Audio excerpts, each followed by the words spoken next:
Welcome to Amazing Transformations. This is really an exciting evening, as you guys know that are in my Veganowledge group. I've been talking about this for a couple of days here. I'm like, oh, Friday can't get here soon enough. I have an awesome guest, and you guys probably already know, but just in case, I'll give him a quick intro here. Eli, and Eli, am I going to mispronounce your last name? Is it Martyr?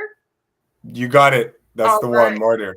Yeah. Student of natural law, esoteric, spiritual, and natural health. He's the owner of the FreeMelon Society, which is a channel devoted to the uplift and awakening of human consciousness through the most accessible and understandable avenues available to us in our modern day society, health, and diet.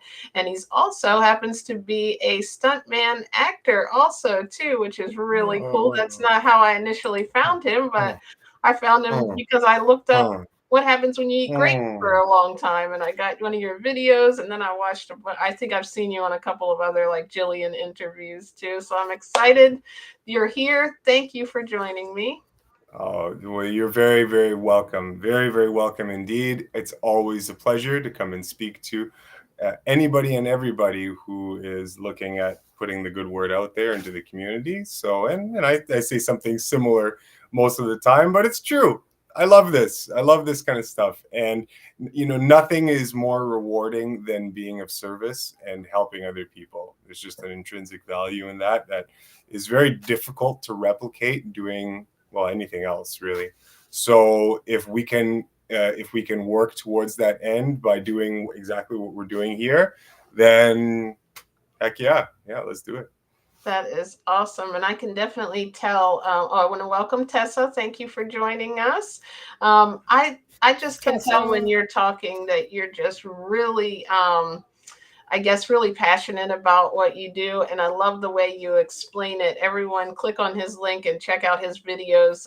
Me and Dawn, who might be popping in soon, she had her own live, but she's like my co host that'll come on, and she definitely loves you too. We binged your videos and then discussed them like a whole weekend Oh, one time because I was like, learning so much, and we'll get into that later. I wanted to ask you to elaborate on a couple of them because some of the stuff just blew my mind. I love the way you broke it into simple terms, almost like it was so easy to like understand, and I love the way you kind of broke it down.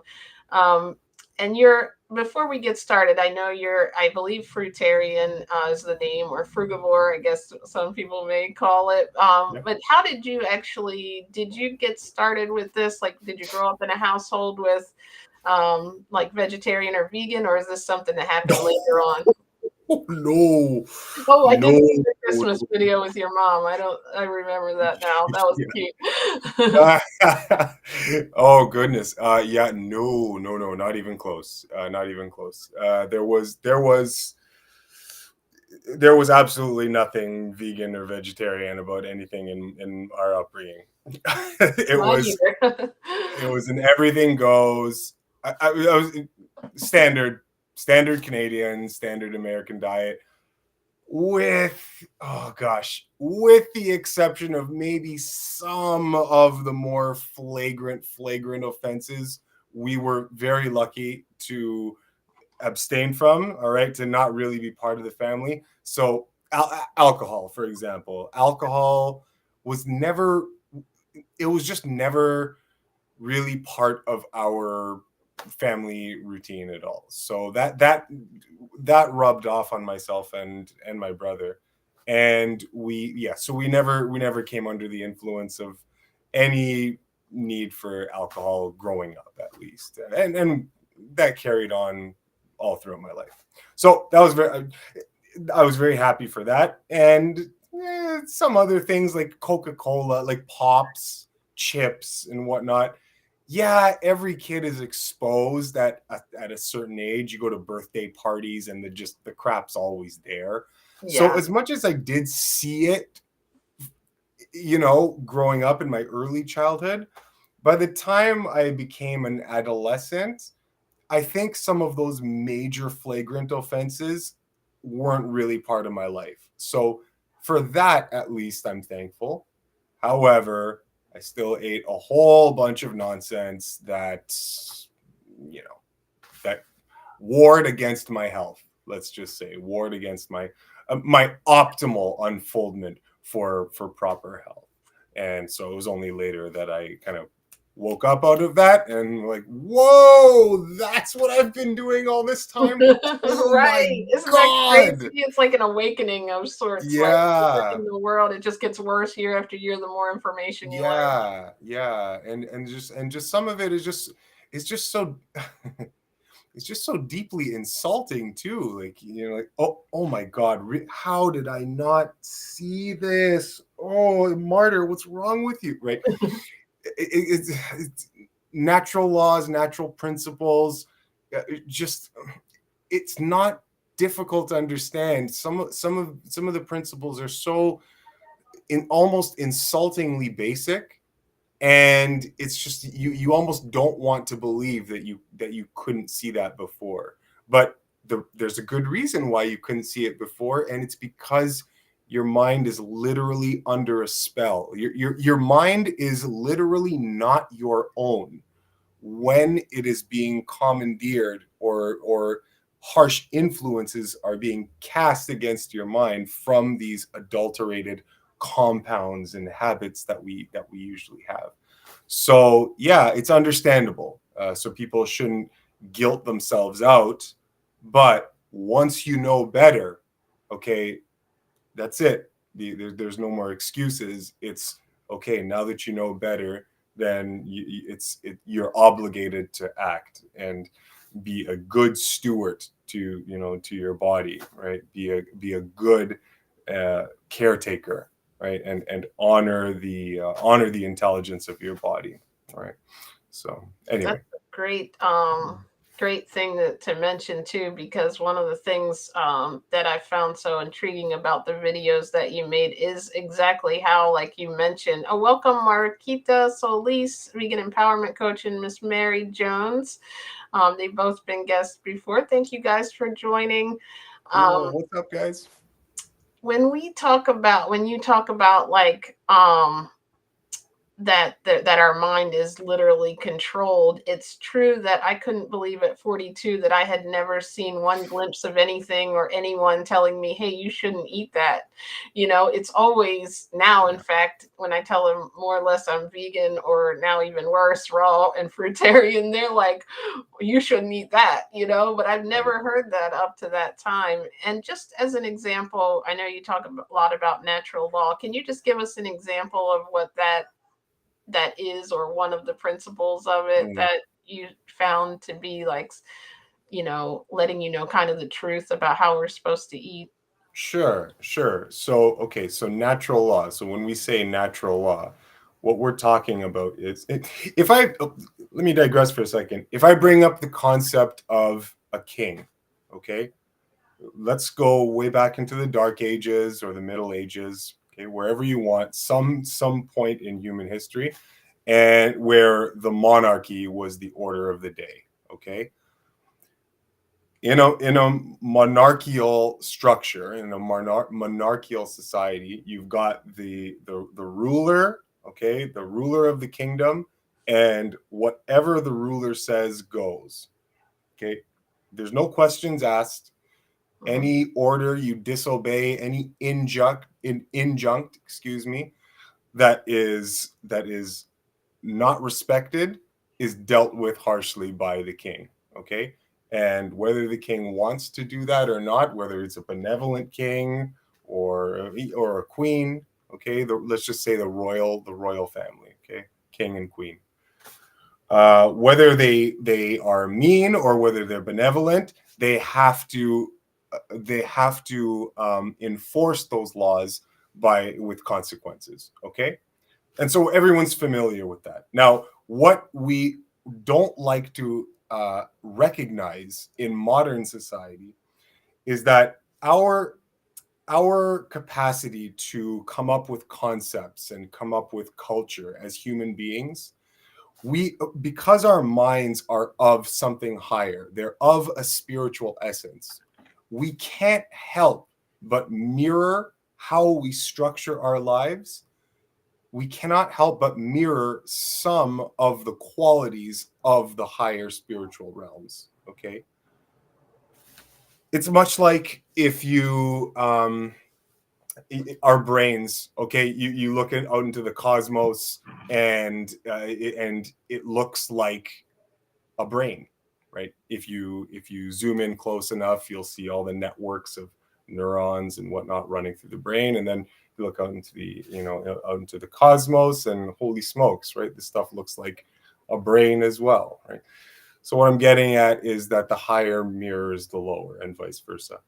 So, okay, getting back to what I was saying with the kingdom now, the way we've structured a kingdom is very much like how the relationship between nature and you as an organism on this kingdom that we call a planet is. The relationship is very similar, whereby there is a creator, there is a divine ruler that has a set of laws that must be obeyed, right? There is, in fact, no way to disentangle yourself from the obligation to obey these rules and these laws from nature, in much the same way that you would be punished harshly if you were to do something as silly as disrespect the king, right? Or the queen, Right.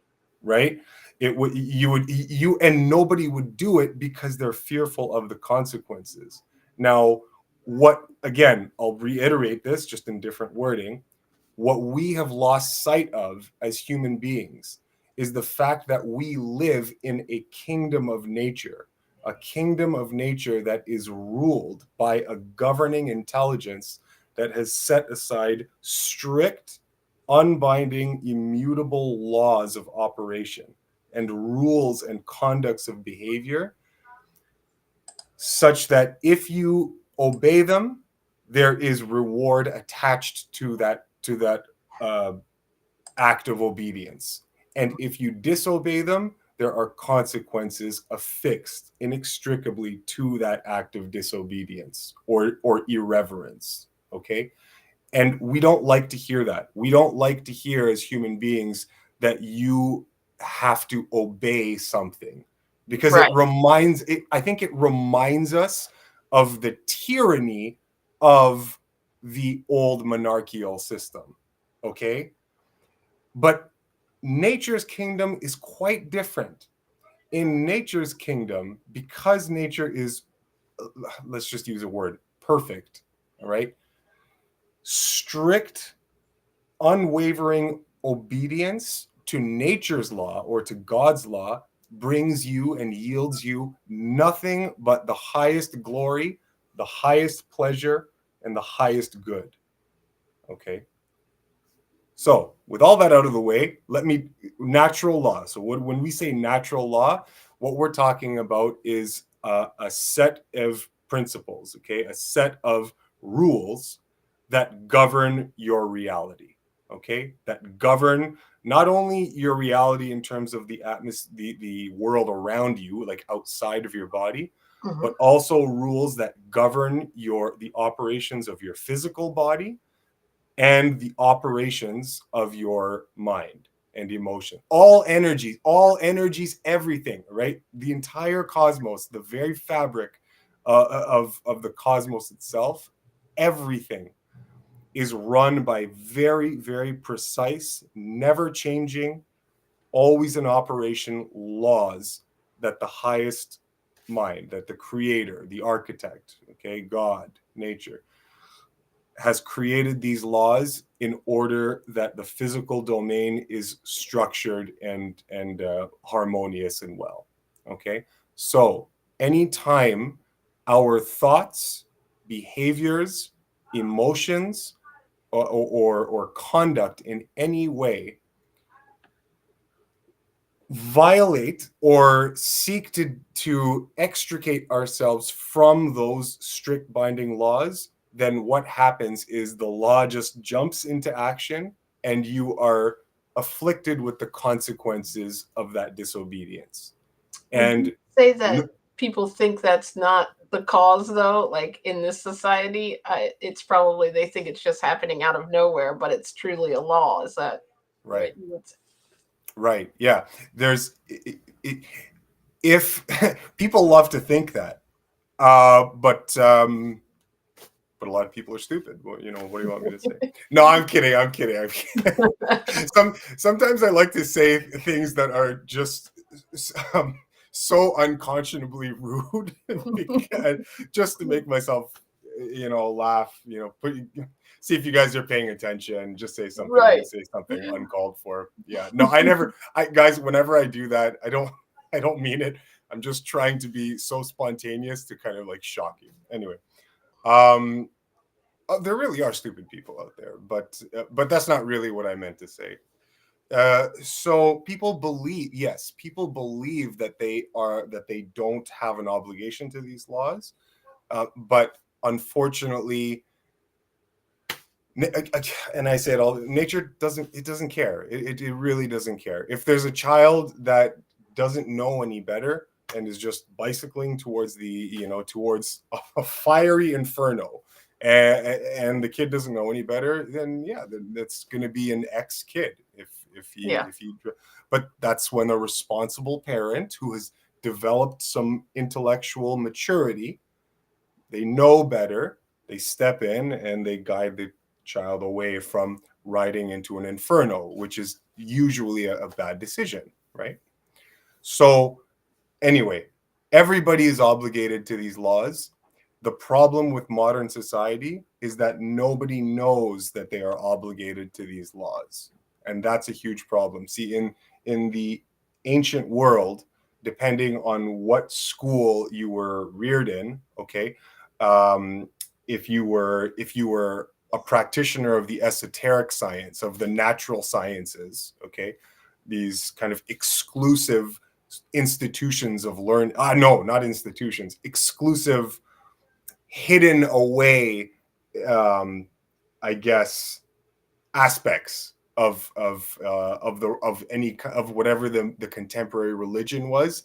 There were always these kind of side groups that labored in the dark to do the great work, to do the moral work. And so if you were privy to some of the information coming out of those schools, right, they would have understood so clearly and so adamantly that you have to be responsible for everything: your mind, your thoughts, errant thoughts, drifting thoughts that were impure or iniquitous, or like even your thoughts, those you had a responsibility to control, right, and not let them stray into immorality. Your emotional control, and of course your behaviors in the physical world, all of these, they recognized very, very clearly, had dire consequences for disobedience. And when people, the more natural principles and laws that a person is learns about or recognizes, the more of them that they try to align themselves with, the more and more you become a more elevated person, right? So the figures in our past history that have contributed the most to the process of evolution are the ones who have discovered the most operations of nature, the laws of God, and in discovering them, try to teach them and put them into practice in their lives. And in so doing, and trying to come as close as possible to the law of God, you end up becoming a very, very elevated individual. And that is going to be a recurring theme from way back then till the end of time. There will never be, you could, I could be making YouTube videos 500 years from now, right? And I could give a lecture and it would be the same friggin' thing. These things will never change. We're talking about the process of human evolution. Mhm. And like it's a subject that will never get old. It will always be the work that human beings are endeavoring to to navigate. This is a timeless process that we're talking about, and it ties into the foods we're eating because that's part of it, right? Mhm. That's definitely part of it. So I no I want to give you a chance to ask whatever it is, whatever questions. I know I can Oh, sometimes I drift love on, it. You're but going right into what I was going to ask. So you're already reading my mind pretty okay, much. good. I was going to ask Okay, good. how would that specifically tie in, but I think what I thought about when you said that was like that was a really good analogy about, there are these laws that people say sometimes. They're like, well, everybody's different, or it's, everything. I've heard you talk about this, everything in moderation, or my blood type, I got sick when I ate this or that. But like literally the law, like once I learned that, and I've been vegan for a while, but once I learned those laws that, that's how we're designed, like Mm, physiology. And when we decide to not eat right, there are consequences, yeah. and those consequences will eventually happen in many different ways. And that's why, I find what you say so intriguing, because I never heard it explained quite that way. Mm, I've heard the nutritional part of it. This is why we should and shouldn't eat this, but to make it so simplified that it's a natural law, and when you don't do it, and like you said, there are different levels of it. yeah. But what would you specifically say is the natural law when it comes to, is there one kind of broad law that means that's about food itself or what you consume, or is that just go along with all the other things? I mean, um, if I could give one grand universally applicable law, okay, we could say one of these principles. Okay, so over time, uh, through the work and endeavor of spiritually oriented individuals, okay, over the years, adding to this body of knowledge, where through through rigorous experimentation and spiritual inquiry and whatnot, these groups of individuals started to compile and accumulate a whole set of principles that they recognized as true in nature, okay, truths of nature. So yeah, let's just say one of them, okay, one of these principles was the law of preservation, okay, just the law of preservation. And the law of preservation goes that the guiding principle of all life is an ever present, right, ever in operation, unfoldment of the highest potential of the individual. Okay, healing is a default condition of life.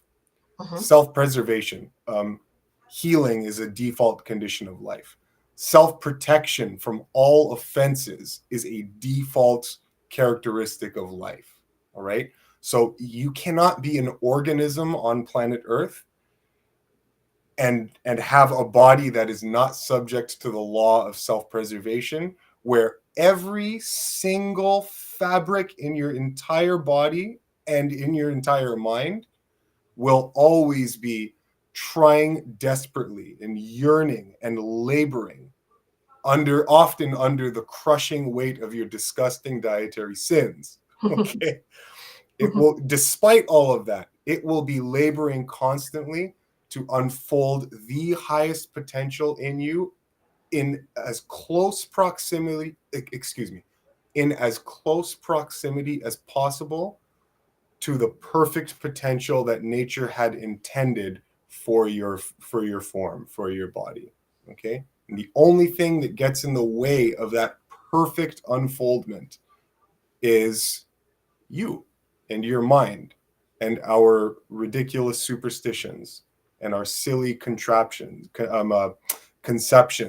okay, and our vain philosophies that lead us to mire hopelessly in bogs of digestive stench and putrescence. Okay, How poetic. I love it. so yeah, so we've got all of these pernicious influences in our lives that a lot of the time people, we don't even know that they're pernicious influences. That's what's so killer, right?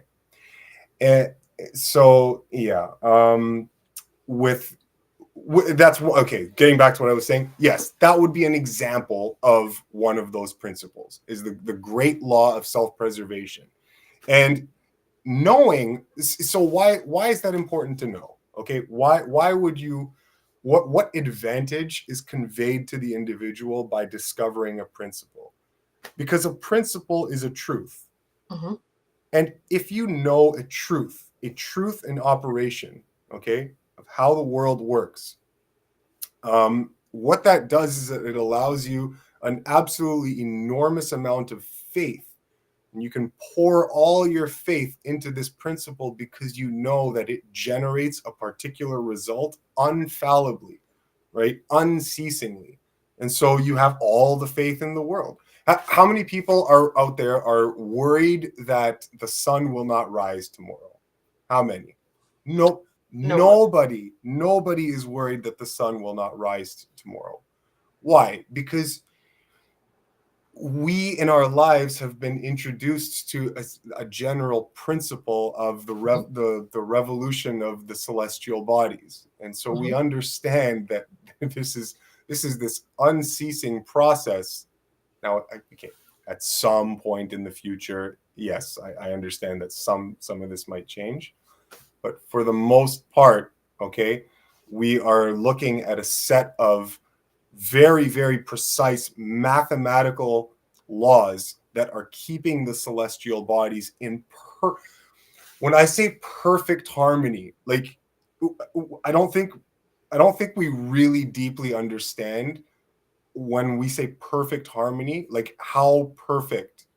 It's just it beggars belief when you actually get into it. Just absolutely beggars belief how the impossibility, complete impossibility of some of the mathematical geometric harmonies that exist out in the solar system, keeping everything together. It's absolutely staggering. There are connections to like celestial bodies that have energetic sympathies with particular organs in your body, right? And it's just this whole thing, and it's quite wonderful. So anyway, why is it important? Knowing a principle allows you to pour your faith into that principle, and so now you can use it and exploit it to perform work in physical reality. Okay, that's what I'm getting at. When you know principle, it helps your life. Okay, it's an expedient to life. It facilitates your life because it allows you to perform work with the faith of a sunrise. Okay, because you know that principles are immutable. And now if there were ever an exception to a natural law, to a natural principle, it means that you hadn't uncovered the actual principle or law. Right. There's Okay. because contradictions do not exist Mm-hmm. when we're talking about God's laws, right? See, like a king, that silly king that I was talking about earlier. The king has got laws, but I could just be a silly peasant and just like do and take a potato and go get the and just whip a potato at the king's face, when he Right. asks me to pay my taxes or something. Now, I've just disobeyed the king's laws, but that's because these are human laws. These are not real laws. Nature's laws, you can never extricate yourself from this. So there's a huge difference, right? There's a huge difference. But so anyway, my point is, if you know how one works, you have solved an element of life that you can use to empower your decisions moving on from that point. So now all of a sudden, if let's just say I know the great law of self-preservation, Mm-hmm. how would this change my life? Okay, let's just take a situation that everybody's familiar with. um, getting a flu, Mhm. chicken pox, small. Let's just say you've got smallpox. You get smallpox. Let's just say, all right. Which, by the way, was never. You'll hear from the institution that it was smallpox was something that was cured. That's not possible. It's never been cured. Smallpox is simply the particular way that the body deals with an offense Mhm. in a particular specific way. And then over the years, what they did was they just changed the labeling, changed the categorization, obfuscated the whole ordeal by making smallpox definable by a massive array of symptoms that could belong to so many different diseases. It's this nonsense. Okay, but yeah, so it never went away. It's just that's how the body deals with offenses, especially deeply, deeply offensive poisons and toxins. If they're acidic and toxic enough, your body it will create an emergency detox mode that is so pressing that there's no time for this to come out through the regular channels of elimination. No, it's got to be now, and so out from the skin it goes, right? And you have smallpox, but it's not a particular disease. It's just that's how the body deals with stupidly toxic things. Okay, Mhm. in a crisis, in an emergency. Um, so okay. Now, oh gosh, I digressed. I digressed into smallpox for a Oh second. no, I think we Why were did just I? discussing that the body is meant, for lack of a better term on my end, to heal itself, let's just Yes, say. And yes, yes, when you put yes. something in Okay, that's gotcha. an offender, it's going to manifest that no matter what, from what Yes, I'm getting out of it. thank you. Yes, thank you. Yes. So what I was trying to get at You were just is making sure I that was paying attention. yeah, is that great law. So knowing that great law, we were asking, okay, how does this help you? Well, it would help you in that, let's just say you come down with an affliction of some sort, whether it's smallpox or chicken pox, or I don't care, whatever it is, the flu, a cold, whatever, a rash. You would be empowered by knowing that the grand law of, or the great law of self-preservation is working in your body. And so you would be comforted knowing that if I do nothing, then I am subject to the great law of self-preservation, and my body must, no exceptions, must be working to heal me. Mhm. So, so that's comforting, right? Mhm. Right. Like you would want to know that, like you would want to know that you're not in fact broken, you're Mhm. not malfunctioning, you are in fact healing, because that is the body's prime directive. So knowing a principle would allow you a fantastic degree of comfort in sickness, knowing that if you just surrender to the life principle, it will take care of you. But you err when you think that as a human being you can outsmart nature's plan and do things that will expedite the healing process. This is a massive mistake that humanity is constantly making every single day. Doing a thing because they believe it's going to expedite the healing process. Nothing heals your body except your body, the intelligence of nature. And it's up to us to remember that, so that we're not causing impairments and blockages in our bodies when we try to counteract symptomology, which is simply nature doing its beautiful, beautiful program, right? Running its program of internal purification and cleansing, because it's guided by life's great law. Okay? So that is the type of advantage that you would have over life, the command that your mind would have over life when you understand a sufficient number of principles of nature. And you would just be blissfully and elegantly walking through life, comforted with these immutable laws that you can pour all your faith into. And then it starts to become very funny to see everyone run around like chickens with their head cut off, not knowing what to make of colds or flus or whatever, or of diet, and just like this ever fluctuating, tumultuous cacophony of dietary ideas and superstitions that people are led to and fro with, almost as if like on a sea of chaos. And they just can't make up their minds. They don't, because they don't have principle. The second a principle dawns on you, it's just nothing could be made more clear. And you're like, oh, that's how it works. Okay, easy. And then you just relax, and then you just obey. Then all that's left after you discover a principle is you just shut the hell up and obey. That's it. Right. You did that for me. Oh my God. I'm like, welcome, Dawn. I didn't even get a chance to introduce her. I knew she was so excited about this. Like, you gotta get him, Jen. I'm like, I gotta talk to this. Listen, I have listen, she got me to be a vegan and I'm loving it. Right now, I'm on 2 weeks of all raw, mostly fruit. I started to do the grape fast, and I ended up, I got so bored with so much different content.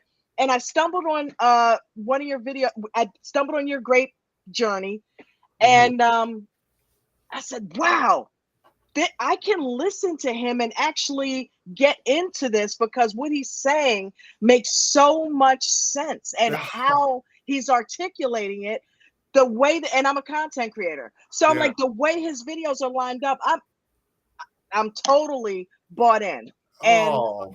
Yeah, you are amazing.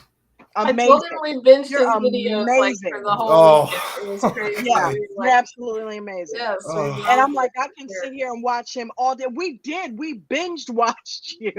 See, I wasn't lying. I didn't pay her to say that. Watching him, I'm like, yeah, he's changed my whole thinking about everything. It's like, I want to do this now. I'm bought back in because I had fallen off the wagon, and I'm like, I'm so bought in. And I feel so good because now I'm 2 weeks in, and I don't even look. You know what really, really got me? I love the lesson about the wheel that kept spinning when you're breaking a habit. Oh, that resonated so much with me, because I'm like, my wheel is still spinning. If I find myself wanting to eat something that I know is, I'm like, my wheel is still spinning. I gotta let it stop. That was a great analogy. Welcome, oh my God, Beyond Wellness, our favorite workout coach, and I think I welcomed. I think that was the last person I already welcomed. Man. Sorry, go ahead. I'm sorry, Eli. We took over there for a second. I'm sorry about that. No, it's okay. I'm so flattered and so humbled. I don't even know how to respond besides saying thank you so much for humoring. Because, I say this all the time. It's like this stuff is not for everybody, right? It's not for everybody. It does take a certain maturity to recognize that there's something of value in letting nature take the reins back on your thinking. Yeah. Right. Yeah, definitely. It takes a second. You have to like check the ego. Right. And make sure it's not taking you down any silly paths into any like dark spooky forests, because that's what it'll do.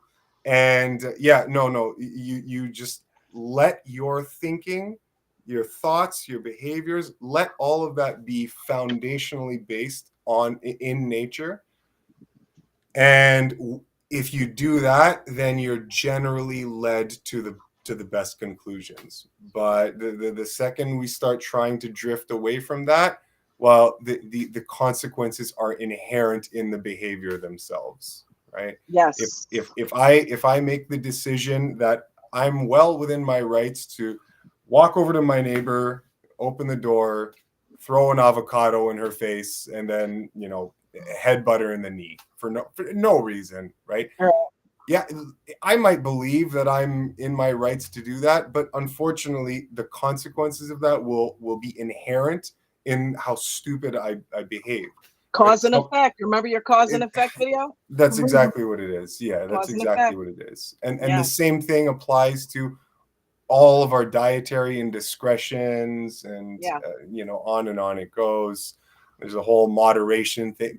People want to delude themselves with another vain philosophy of humanity where we have the moderation thing. All right, I made a video on it, and it's just we want to delude ourselves into believing that moderation applies to to poisons and Right. toxins.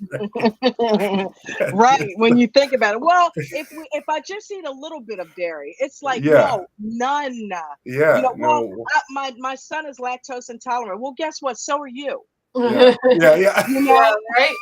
I think too, we want to. I notice people put things in their mind that are not natural laws, but man learned Yeah, type laws over cultures and things over time that will lead them to be able to feel comfortable and not yeah, be in what's that, like in a fight internally because they know they're doing something wrong. They're like, no, right. we need meat because someone said it on some random YouTube video, or Yeah, maybe it's because you've been told Absolutely. that your whole life. And it's like then we, the people who are trying to kind of put this out there, we become kind of like you said, the minority and the people that look like, oh, they're crazy, and it's like, no, yeah. but that's really the natural, like you said, like the law, like it you can just look at the body and understand it, Oh, or yeah. but it's definitely, I commend you for the way you explain it, because it takes it to a point that's very deep but also simplified enough that someone brand new coming in could understand too. Yeah, Are yeah. you even eating at this point, Eli? Because I remember you said you were. Yeah, I remember you said you were down to one meal a day and barely eating, because I fasted for 20 days, and I got to tell you, I'm a huge fan of fasting. Ooh. And yeah, I went 20 days. I watched Jason Fung back in 2017 and got turned on to it. And Hmm. right after Thanksgiving, I committed to it. And my first fast, I did 2 weeks without even blinking. So Nice, on and off, nice. I've been able to just jump into fast whenever I really feel like I need to. And the longest was 20 days. So Yeah. I'm down to, but like yesterday, I ate 2 pounds of grapes. I ate a Mm. pound in the morning, not even a full pound. What am I talking about? Maybe a half a pound, and Mm. then a half a pound in the evening. I feel fit. I think I ate some salad just a little while. That's the first thing Her I've eaten raw all day. energy is I'm off barely the eating chain. I anything. don't think she's Look ever at talked this this. much on a live Yes, stream. yes. I'm not, I'm barely eating, and I'm eating raw, and I'm so done with Yeah. cooked food, the whole spiel, all of it. I love it. I feel Good for That's you. amazing. actually a good I lead feel into your amazing. diet, Yeah. Eli. What But what like, have are you you been even eating? eating? Yes. Okay. Yes. I will answer all those questions. Okay. I have to say, first, I just have to commend you. That is a hell of an accomplishment. Okay. Thank you. Thank you. That's You're wonderful. awesome. And it It's does nothing. take a I'll be lot of 40. strength, right? It Yeah. does take a lot of strength and a lot of Yes. discipline to embark. I think embarking is one of the most challenging things, Yeah. because you have to trust that this challenge that looks looming and insurmountable is going to reproduce something of high value on the other side. And Hmm. because people don't have an experience of what that other side looks like in the foggiest, in the faintest, like nothing in life, right, in the conventional modern world, modern culture, nothing in all of that has ever touched on or dealt with anything that could possibly be or with anything that could result from a life of regimented adherence to natural principles. Yeah. Modern culture is completely antithetical from anything in that realm, right? They won't even touch it. They will not even touch it. And so the average person just doesn't have any idea, right? Like people ask me, like, "Oh, Martyr, like, how do you eat so minimally? Like, how are you okay? And I'm like, what do you want me to say? There's no way I could Your get you body to doesn't need understand, it. you know?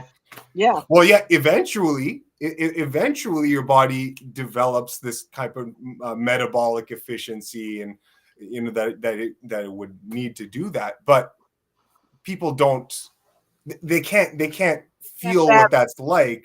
So Yeah. it's very difficult, you know, for them to get right. Okay, so yeah, how do I eat now? It's always been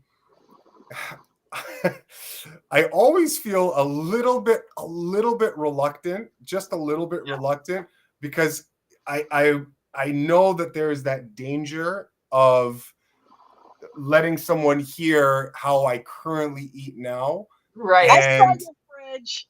He had like one melon in there, Jen. It was a free I melon. sent you the video. I'm like, look at his refrigerator. He's got like some things in the door and like two cantaloupe or something. I'm like, oh my God, I love it. Yeah, I Total think that's clear fridge. important too, because I notice a lot more people are reluctant to do the what I eat in a day, Yeah. too, which is why I don't really, because I think there's a lot of like you're not that the laws are different, but I think it depending on where in your journey and what part of your body's healing process you are, you may yeah, need to listen to your body a bit yes, more. So yes. I get it. So just for everyone to know, if whatever he eats is not what you should go out and eat. Yeah, thank you. I appreciate that little preference, that little caveat, because yeah, it's important. Now, I will answer your question. I will answer Okay. your question. So an example. Okay, let's just take a rough example. Two papayas, if I remember correctly. I'm trying to remember from like a time recently where I did a chronometer of just so two papayas and 5 persimmons or something. That would roughly get you what, 1100 ish calories, something like that. All right, now 1100 calories is chronic, um, not starvation, but that's undernourishment, basically, right? That would be generally accepted as chronic undernourishment or hypercalorie restriction, right? But I'm not doing that intellectually. Like a day of eating like that's not an intellectual process. It's a natural process. Your it's body just wanted that. Yeah, and more than that was you're getting the signals that no, you really don't want more than that, right? And you feel better with less. And so I think what I was willing to do was just willing to, more so than other people, remove any intellectuality from my decision making processes on what type of food I'm going to eat and how much. So I was just willing to accept my physiological parameters or limitations on what is food. So that's one thing. So you have to understand that, and that's a principle. Like that would be a natural principle that you would learn and understand. And then when you know, then it starts to become so obvious what is and what isn't food, right? You know, people ask like, Eli, you know, how does, you know, what about this powder? Should I use this powder? I'm like, stop. Like, okay, powder. Right. When is the last time you saw powder growing it? Like, no, no. I don't need to know what the powder is composed of. If it's a powder, your body isn't going to like trying to deal with that. It's in a state that is no longer resembling anything organic, and so your body doesn't appreciate this type of thing, for lack of a better term, just to make it easier. So it would appreciate an apple. It would not appreciate apple powder. Right. Simple. Okay. Yeah. So we okay. Okay. Hold on a second. No. Gosh. Oh my God. there was a point that I was trying to return to. What was the point that I was trying to return to? Like what you say it again, sorry. I was just thinking that what you're going off of what your body naturally feels like it wants. Yeah. And, Yes. Yeah. Thank you.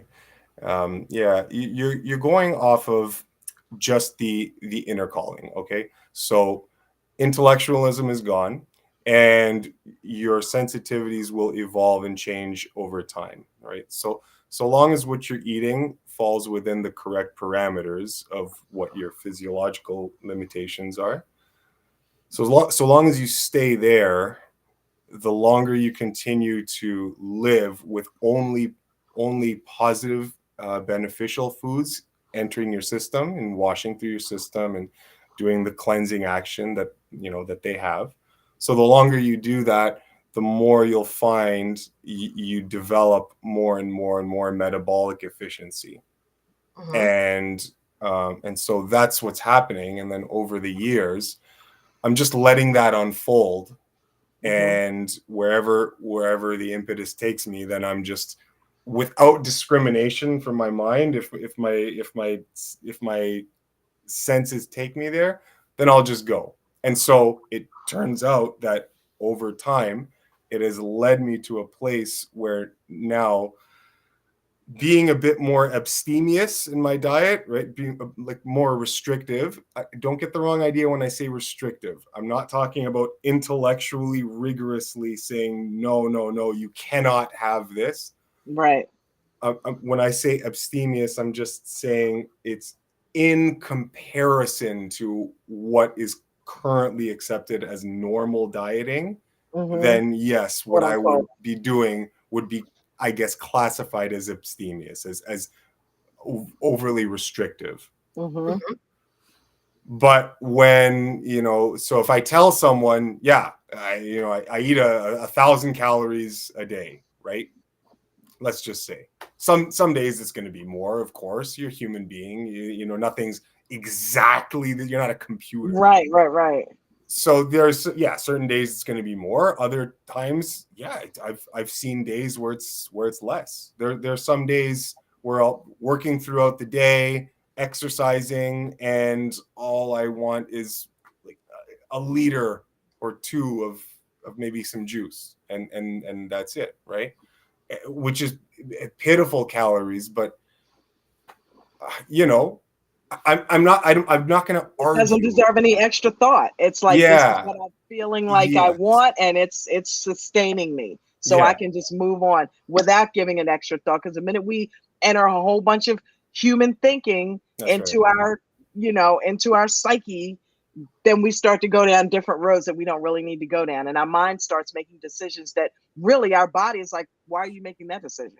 Absolutely. I think that happens with me now more so than obviously it did and I know that it's kind of like your body is telling you, but you can't really let it tell you, if that makes sense, in the beginning of a journey, just either going vegan or when you're eating the regular, Western diet, because it doesn't, it's lying to you in a sense. Like, you think you're still hungry, but it's just, you just constantly want to eat certain things, I think. So now that I've been doing more of like a fruit-based diet with very little vegetables, it seems like now, and I don't eat all day sometimes, and other days I'm starving at 12:30, so it kind of, like you said, it's not something I'm doing like by a schedule. It's just your body starts to let you. And I'm sure how long have you been eating really clean like that? Has it been a long time? So people have to understand your body is probably operating in a different process than theirs.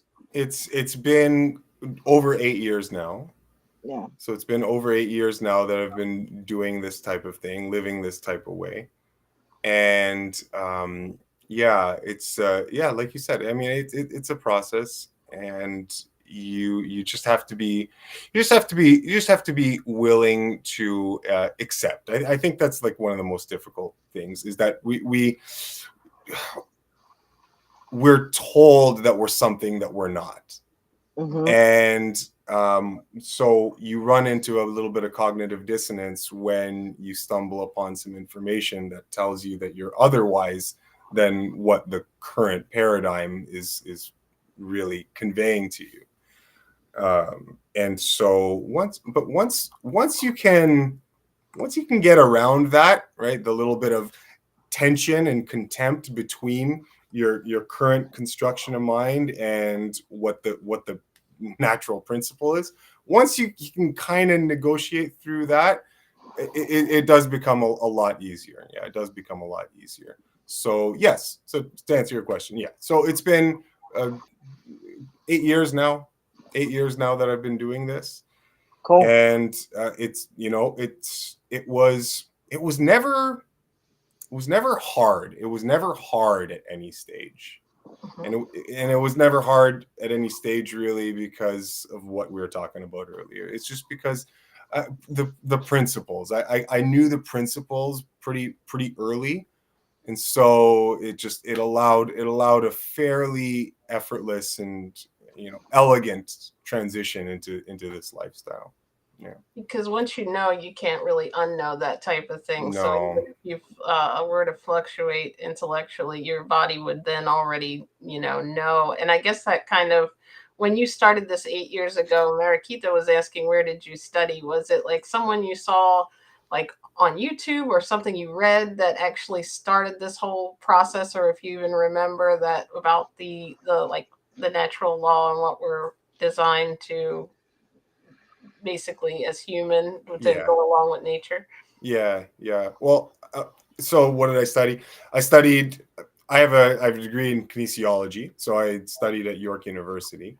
But during my schooling time, that's kind of when I got interested in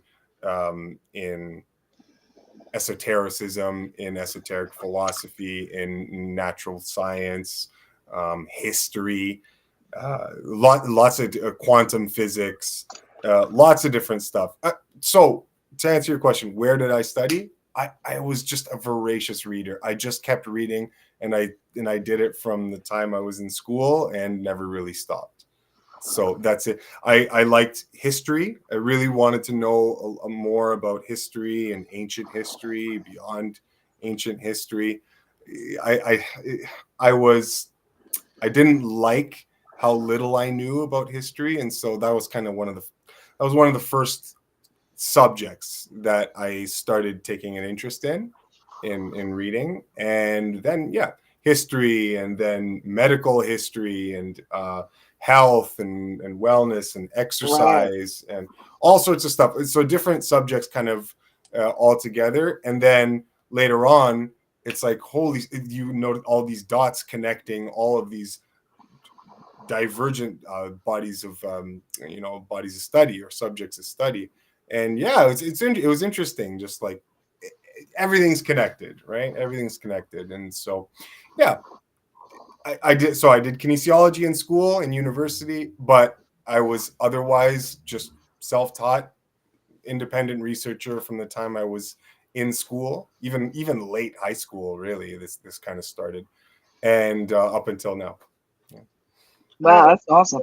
Yeah, and I love the fact that you were able to kind of, dig through all the things to get to the bottom of the natural laws, because there's so much information out there. I think they try, in my opinion anyway, they whoever it is that's controlling the media sometimes tries to make it a bit complicated so that there's there's misconceptions, I think, because obviously it's a lot of marketing and things. I like that we've done that before, right? Tessa said media manipulation, right? Oh gosh, so right. It's definitely so you can tell how much you really know, and how much you've researched and studied in your videos and your principles, because sometimes over time I think people mistake things for what humans did as like what we're supposed to do. Like when we began to eat, evolved to eat meat, just because you can do it, it doesn't mean that the natural law is going to be okay with it, I guess. Yeah. If something's wrong, it doesn't matter how much time passes, it's always going to be wrong. Right. Right. always, no compromise, no compromise by nature. She will constantly spit out the consequences of all of those. I mean, just look at human history. It's been, it's been rife with suffering, just constant suffering, and fear and Yeah. bloodshed and whatnot. Why? It's because of a failure to adopt natural principles, right? Mm-hmm. Natural virtues, natural objective morality. I've talked about this in some of my other videos, right? This is another thing people don't understand. They don't understand that right and wrong are not make-believe human concepts. I know everybody thinks that. They're wrong. This is not how it works. Mother Nature has very strict rules, okay, that determine the rightness or the wrongness of a particular action or a thought or a behavior or whatnot. And it behooves the individual to discover how that works so that they can continue to do good in the world, right? Yeah, so it's a very, very interesting and captivating type of study, and yeah, I've enjoyed the heck out of it. I do want to say one thing really, really quickly though, something that I had said earlier, just in this little conversation. Yeah. I was using some like stronger language to denounce, you know, silly practices that we like to do, and I just wanted to add. Um, don't guilt yourself out. Okay, so don't guilt yourself out if some of the things that you've done in your life, in your past, or currently are doing are not the most idealized, optimized way that you could be living. Okay, nobody is living the perfect life. All right, nobody is perfect. Okay, and even if we speak of the optimal, speak of perfection, right? You have to remember it's not necessary to have actually attained perfection to speak of perfection. Mm-hmm. Okay, so when because we're all fallible, we're all humans, we're all in the same boat together, we're all trying to to do the best and get to the highest together. Mm-hmm. So when you discover that something, there was a behavior or a practice that might not be or might not align with the most ideal, the worst thing you should do is to just be down on yourself and feel guilty, and then maybe like jump into some sort of diet that you're not quite ready for. Like, so don't guilt yourself out.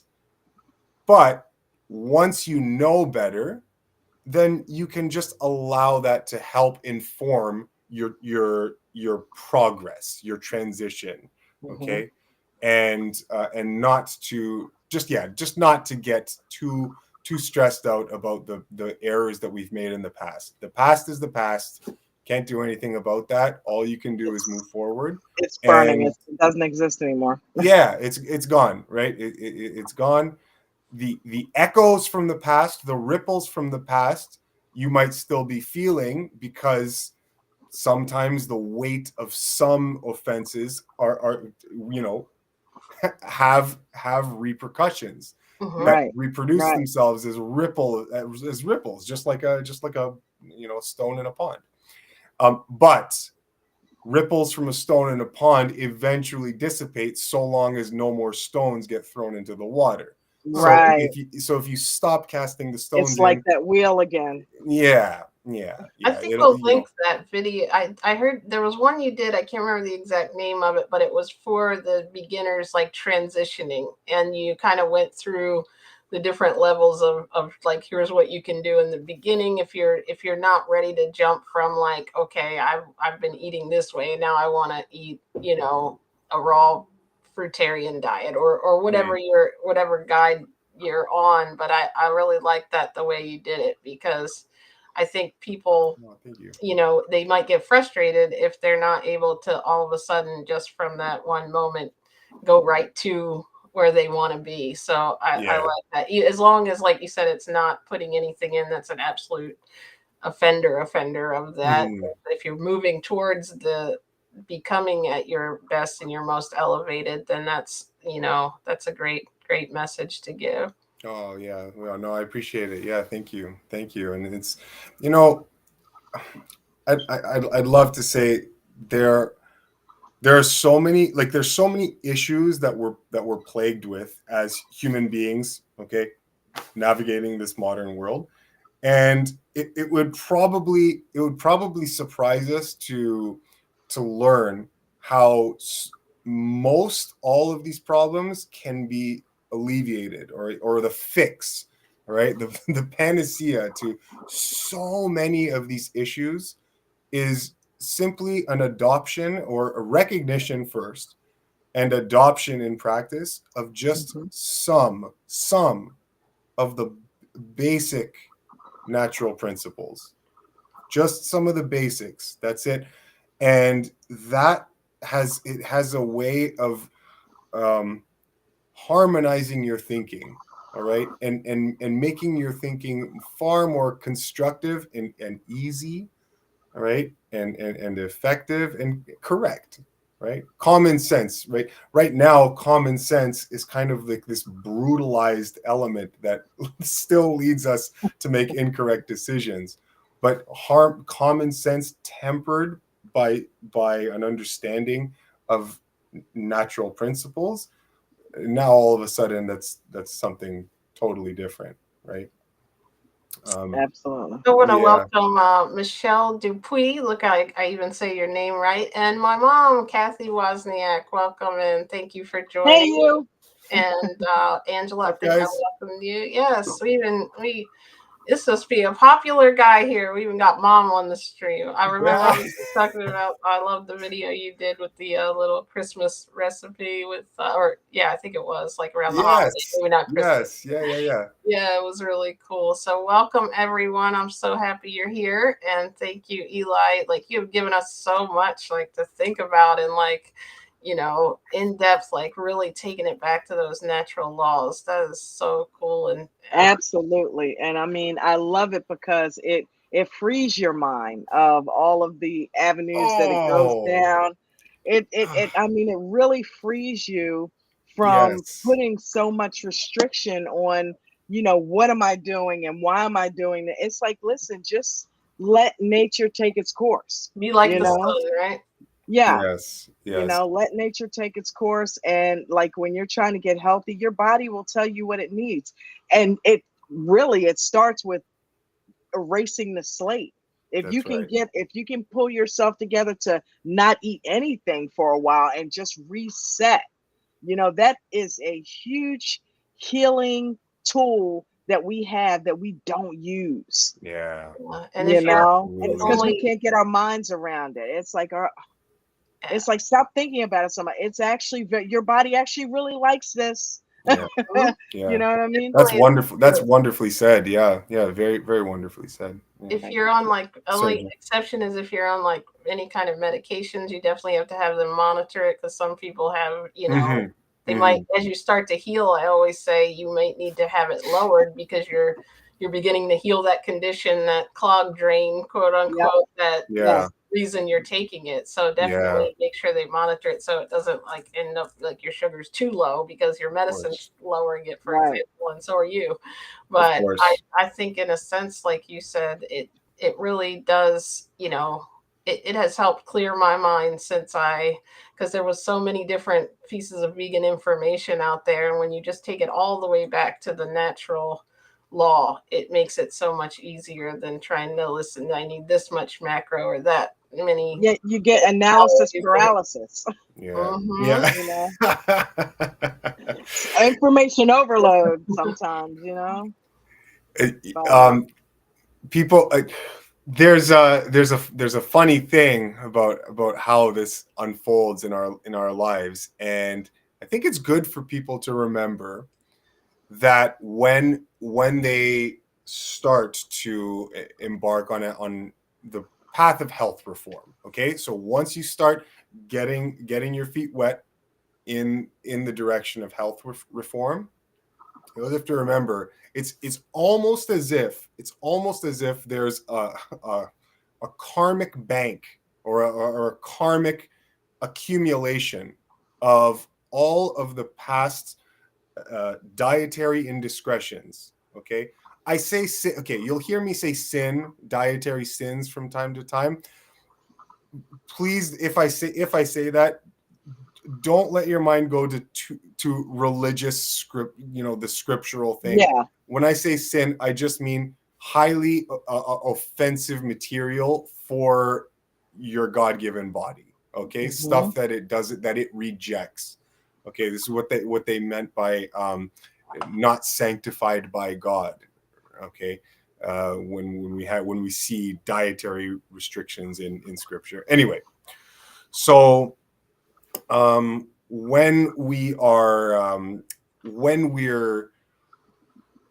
navigating this new change, okay, in our lives, you have to remember that there's this accumulation of your past indiscretions that nature will make you account for systematically from the time you start to empower your body, right, with proper practices. It's almost like your body will run through and make you feel the consequences of all of these indiscretions from the past. And that's something that you would want to be mindful of so that you aren't freaked out when you actually start doing something healthy, all right? And it's not all sunshine and rainbows And roses, right at the right? beginning. Yeah, Right. yeah, because it's again, we've all heard it before, right? The karmic thing, right? You always have to pay for your indiscretions, and health works in a very similar way. Things buried way deep in your dietary past, you might find that getting onto the health reform path, your body might bring up again, to bring it to your conscious mind and let you know that, hey, you have to account for this, right? This wasn't free. Those several weeks in the past when you did the pizza and the alcohol and whatnot, none of that was free. Okay, Right. you still have to pay for that, and you pay for it. And then a lot of people, if the weight of their past indiscretions is heavy enough, you would want to be mindful of that. Like, just take account of your own life and take stock of, okay, all right, I want to get healthier, but I've got this in my past, the weight of all these things that I know couldn't have possibly been good. You would want to know that ahead of time so that you can moderate how aggressively the new lifestyle is going to be pulling those karmic debts out of storage and to your present mind, right? Because you can empower your body to do that too quickly at a rate that is difficult for your body to deal with, at a rate that your organs of elimination will have trouble with. Okay. Do you think that could deter, like, I guess that sometimes those symptoms will make people think this diet's not working, or the natural law diet? Sure. I think it definitely can derail people, but knowing that natural law, that your body is going to have those manifestations, really helps. Absolutely. Absolutely. You gotta remember, okay, doing this kind of thing, it's not a diet, all right? It's not a diet like the rest of the diets that you see. It's not like jumping onto keto or paleo, or like, I'm gonna like try the South Beach diet now. Like, it's not like any of these kind of flash in the pan diets that you can Right. just try if you want, right? Just to see. It's not like that, right? This what we're doing is a commitment to the best part of you, right? Is a commitment to the intelligence of nature inside your body that is yearning to bring out the best in you. It is a process of unfoldment. You're embarking on a process of systematic unfoldment that is going to reconfigure every single atom in your body to bring it into more and deeper harmony with the highest and the best. Okay? And you're using food as a tool to get yourself there, because you can't really access any type of higher development, emotional cleansing or emotional healing, spiritual empowerment. These faculties are shut, right? The way is shut to those glories if the physical can't be harmonized and balanced first. Okay, there's no access. Okay, no access. So Right. this is not just a diet in that sense that you would just kind of absentmindedly flit about and it's like, yeah, I'll just try this for a week or so. I mean, you could, but it's not going to work. Right. Because this is a spiritual process. Okay. You're changing who you are. It's You're a changing who lifestyle. yes. And you'll notice why is this so different from other approaches? You'll notice that from all the other approaches, all the other diets, that is probably, a bit of a stretch to use that term, but all these other approaches to eating, you notice that they all have something in common, that they all glorify to a certain extent indulgence, right? It's always about indulgence. It's always about, well, making this diet as stimulating to the palate as possible, right? And this approach is not that. It's not a hyper stimulation of the palate. It's a rebalancing. It's taking you back from a lie, from a dietary lie, and bringing you back to the harmonious relationship that should be normal, that should have been normal, that should have been characterized the human condition from for ages and ages now, but it hasn't.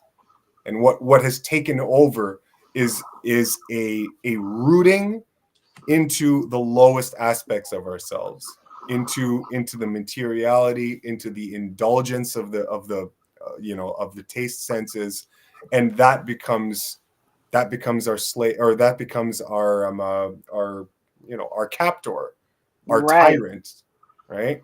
And so we become slaves I to gotta that. go to And the bathroom. I can still hear you though. okay, Hold on. great. Yeah, great. Yeah, so we become slaves to that, and you can see it all in these other types of approaches. Some of them they some of them don't require any discipline at all. It's just treat your senses to an amusement park, and that's the diet, right? It's like, well, there are better ways to go about affecting your health.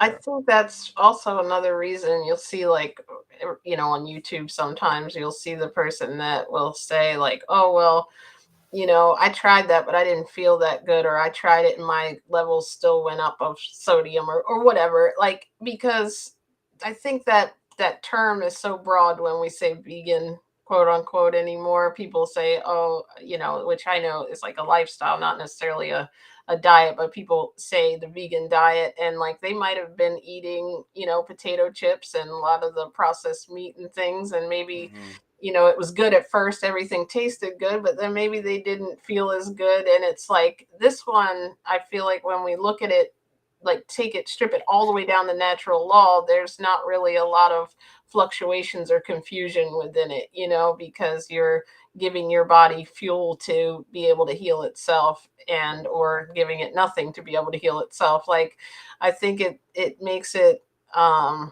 such a, like, for me, it kind of simplified things when I started learning about digestive physiology and how we're designed to eat. For me, and just recently coming across your natural laws, it just kind of all connects and makes more sense that like I said, it's just not as confusing. It Mhm. is, Yeah. it is just what it is. There's not really opinions in it. It's like the same as the sun rising. We can say all we want. It's not supposed to, but it's going to. Yeah. Yeah. Well, and in terms of diet, right? So speaking about those things that you just can't change. Right at the beginning of this, you had asked me what I'd classify myself as, whether it's fruitarian, frugivore, right? These are terms that float around that people use, and I guess if I were just to set that straight, then I would say, okay, well, frugivore is that which you have no choice over, right? If you're speaking to a human being, they're a frugivore, and so are you. So that's what you are, Mhm. and nobody can do not a damn thing about that. You're a Right. frugivore. That is basically the end of the story. Okay, nature has put a hard period at the end of that sentence and doesn't care what your opinions are on the other side of that period. Okay, so that's what we are, and but we can act as other members of the planet, right? We can act like other species if we choose, but it's just that the consequences of doing so are baked into the action itself. Okay, so you're a frugivore. You don't have any choice in the matter. That's just one of those things that you have to deal with in life. Okay, but you can choose to act other than a frugivore, but there are consequences to doing so. Fruitarian describes, I guess, a style of eating whereby you're trying to make up the majority of your diet is made up of fruits, right? And so, yeah, very often I use that term to, as much as it's not like a scientific term or anything. I would use that term to describe myself because there isn't really a more accurate term to describe how I actually eat in practice, Mhm. right? Because if I say I'm vegan, nobody will have the right idea. They'll think that I eat whatever vegans eat, right? Right. Soy burgers and lasagnas and whatnot, and this will just give them the wrong idea. So I have to plug in my oh sorry, my laptop is That's okay. okay. Hold on 1 second. I just have to plug in my laptop Okay. I was before going to it say we can dies. wrap up shortly here. I know I've kept you a long time over what I said. Yeah, no problem. Oh, I'm so sorry. I know I'm doing this at such an inconvenient time, but No, just give me 1 second. I'll plug this in and I'll be right back. we appreciate it. I'll just read some of the comments while he's gone. Yes, Tessa said, I am a frugivore. I remember the first time I heard that term frugivore, I was like, what is this? I didn't even know there was a subdivision of herbivore for my 5 years of being vegan until probably less than a year ago when I started. It was actually Miss Mary, she left, but I actually interviewed Minister of Wellness where I met her through. And he was talking about how, like, the body doesn't require insulin to absorb fruit. And I started thinking, like, he was talking about how that fruit is healing and that the body digests it perfectly, and then I started learning about the seed dispersal and everything, and I was like, wait, what is frugivore? And I looked it up, and it was just amazing. It's like majority fruit, 10% vegetables, and basically whatever else, if they can't find fruit, they eat. And I was like, that's amazing. It like I had Oh, I'm so sorry. So sorry. You are all good. Take your There time. we go. I want to thank everybody here while I have a chance here. Thank you for joining in. There we go. Ita, Tessa, we've got Mom here, Kathy Wozniak, Michelle, Tell Muriel we said hi, Michelle. We got Boomer and Beyond Wellness was here, and her and Miss Mary Jones had to leave, who I know Mary did 40 days on fruit and actually healed her rheumatoid arthritis when she interviewed with me. So I appreciate that. Did I forget anyone? I'm trying to just make sure. I think I got everybody so far, but I'll read again at the end to thank you all. Thank you. Y'all plugged in. It was Eli Unplugged, we were going to call Eli it. Unplugged. What had to change the name? Tessa Jane says, I am a frugivore. Yes, that is correct. Yes, you are most definitely a frugivore. Yes. I'm glad that we can admit it, right? Yeah. People don't like to admit that about themselves. Yeah. That was Yeah. I think that, why do you think this is such an, even though it's so simple, like when we learn it, why do you think it's such an kind of unacceptable diet or an acceptable concept for most people to believe when we discuss it? Is it just the way that human nature is with the programming, or do you think it's something that is very difficult? You threaten you threaten the animal portion of them. You threaten that kind of that old reptilian aspect of us, that old reptilian brain that is only responsible for base level survival. And so if over time you've been convinced that your base level survival is contingent on these hyper stimulating foods, then the second someone comes around and threatens that being taken away, the mind interprets that as a threat to safety. It's like a threat to the home. It's an offense to their security. Not an offense, but it's a threat. It's a threat to security. Mm-hmm. At least in their mind, how their mind is framed.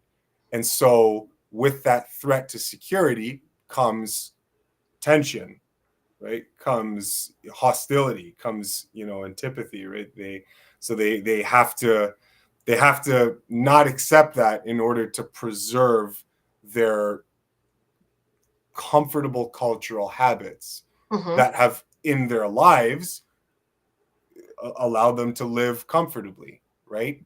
And so yeah, so it's that aspect of our minds that is kind of steeped in the lower base elements of our psyches, right? And so yeah, so that's essentially what you're doing. So you present someone with these new ideas, you're going to town, like you're wrestling with that Komodo dragon that's rooted into their lower selves, and that thing is it's a friggin' monster, right? Yeah. So yeah. I think the thing with it too is, depending on where we are in our journey, we can always get caught up in that closed mind. I feel like, because I remember thinking when I read the thing about, like, wait, what is this? We're meant to eat. Like, it almost, I had to really think, could that be true, and really study it and keep my mind open, because I think it's easy even within our vegan journey to get closed off or manipulated. And I know we don't have time to really get into it right now, but Dawn was talking about a video, I think it was about a monster or something.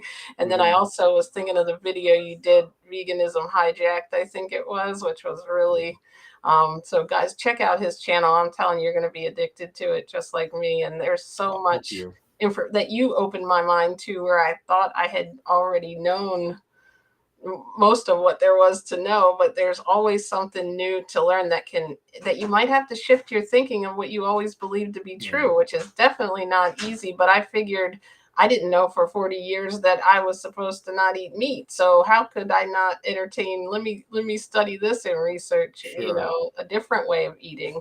The lower self video. Oh, that blew my mind. Oh, you like that one? Yeah, Yeah. I was very happy with that one. I was very happy that was with good. that. Yeah, I was very happy with it. I mean, obviously, I'm biased. It was my video, but no, I appreciate that. I appreciate that so much, because I could see that if people could really grasp that concept, you would have so much more of an advantage in dealing with the challenges of life if you just understand that one one element, right? Yeah. About how you have this faction, this aspect of yourself that is doing everything it can to just kind of take care of base survival. Yeah. And that element, that aspect of you is Yeah. very gullible, very gullible. So Brings you down. yeah, it'll lead If you you in let it. every single direction. Yeah, it's just not, you know, it's Yeah. not a good thing. It's not a good thing. But no, I man, I really appreciate that, guys, and that you've found some value in what we're doing here, and I hope that other people learn from you as well, right? And because that's what we're all here doing, all in the same boat, That's like I it. always say. That's Yeah. it. So wherever level you are in your consciousness, we hope to be part of that growth period. Welcome in, Muriel, and we got Michelle's mom here too. So it's bring your mom to the live stream. Um, thank you. Tessa said she heard frugivore from Freely, and Miss Mary had to jump off while I read that one. But I just wanted to Yeah. say, like, thank you so much for all the time. Like, and I think someone said that earlier, but you definitely, if you ever have time, I would love for you to return if you ever can, and just of course. continue the conversation, because I feel like we've That only would be amazing. tapped the surface of getting in your mind, and I appreciate your time, because I know you're on movie sets and you're making videos, and like the fact that you took the time for like a small channel like this, it really shows that you are here to help. I really appreciate it. No, and Dawn, I know was so excited. I was hoping she made it in, and Michelle too. Everybody was like really stoked that you were coming. So I thank you. And I guess, like, is there anything else that, like, in just broad terms, that you would want to say, like, to sum up everything for the audience? I know it's probably a loaded question, but, like, if you had to leave us with a message of anything, and you could say, what would that message be? I'm here tonight, so it doesn't matter. we were talking a bunch about frugivores and fruitarian, and difference between the two. If it ever comes up, so people listening, if it ever comes up, you're having a discussion and someone is trying to convince you that you are an omnivore or you're a carnivore, all right, or that debate, right? Or how do you know you're a fruit? It's very simple. Just ask them, what color is my shirt, right? They'll tell you what color your shirt is. Let's just say you're wearing a purple shirt or a blue shirt, and then that's it. And then you like, oh, great, all right, well, you've just proven that you're not a carnivore or omnivore. Nice. Carnivores or omnivores don't see in color, because if they did, they'd be more likely to get fooled by the camouflage that many prey have. And so seeing in a grayscale, it allows them to track prey more efficiently. And so they don't see in bright, vibrant colors like we do.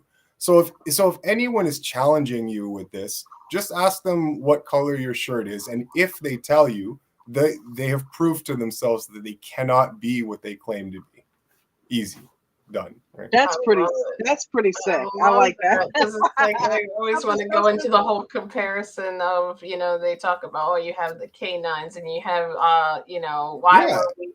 It's like, because we've been eating meat for thousands of years, like we mentioned earlier, but it doesn't mean that it was right. We've done lots of things that were not correct according to natural law.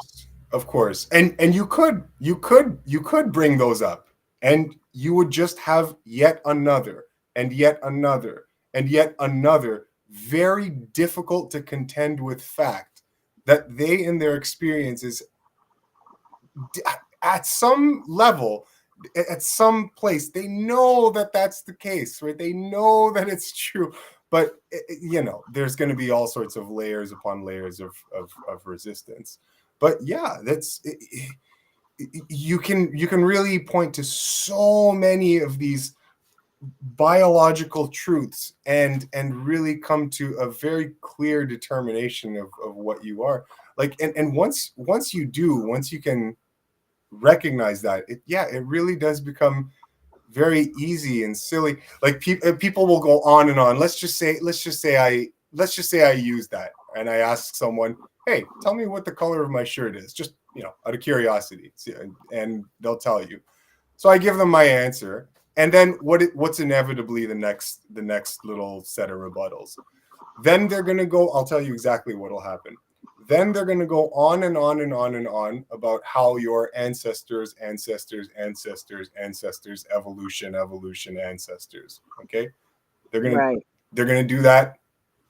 Guaranteed. That's the next level of the defense. And then so all you have to do is you would just have to return to the exact same point that you just made, and you would be equally destructive of their position. You'd be like, okay, I get that. What color is my shirt? Again, they'll tell you what the color of your shirt is, and then you have to say, okay, great. So all of that stuff happened in our past, but right now you still have the same physiology that denotes you as something other than a carnivore or omnivore.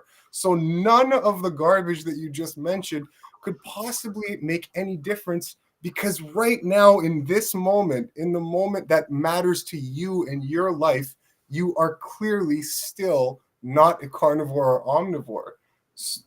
None of it mattered, because it's right now that matters. Your physiology right now. I don't care what it was thousands of years ago. Maybe it was or was not, whatever. Right now we know what this is. And so if you're seeing the color of my shirt again, then yeah, that's great. Well, all that stuff you told me is really interesting, but nature again doesn't care, right? Like, what do you want? Anyway, yeah.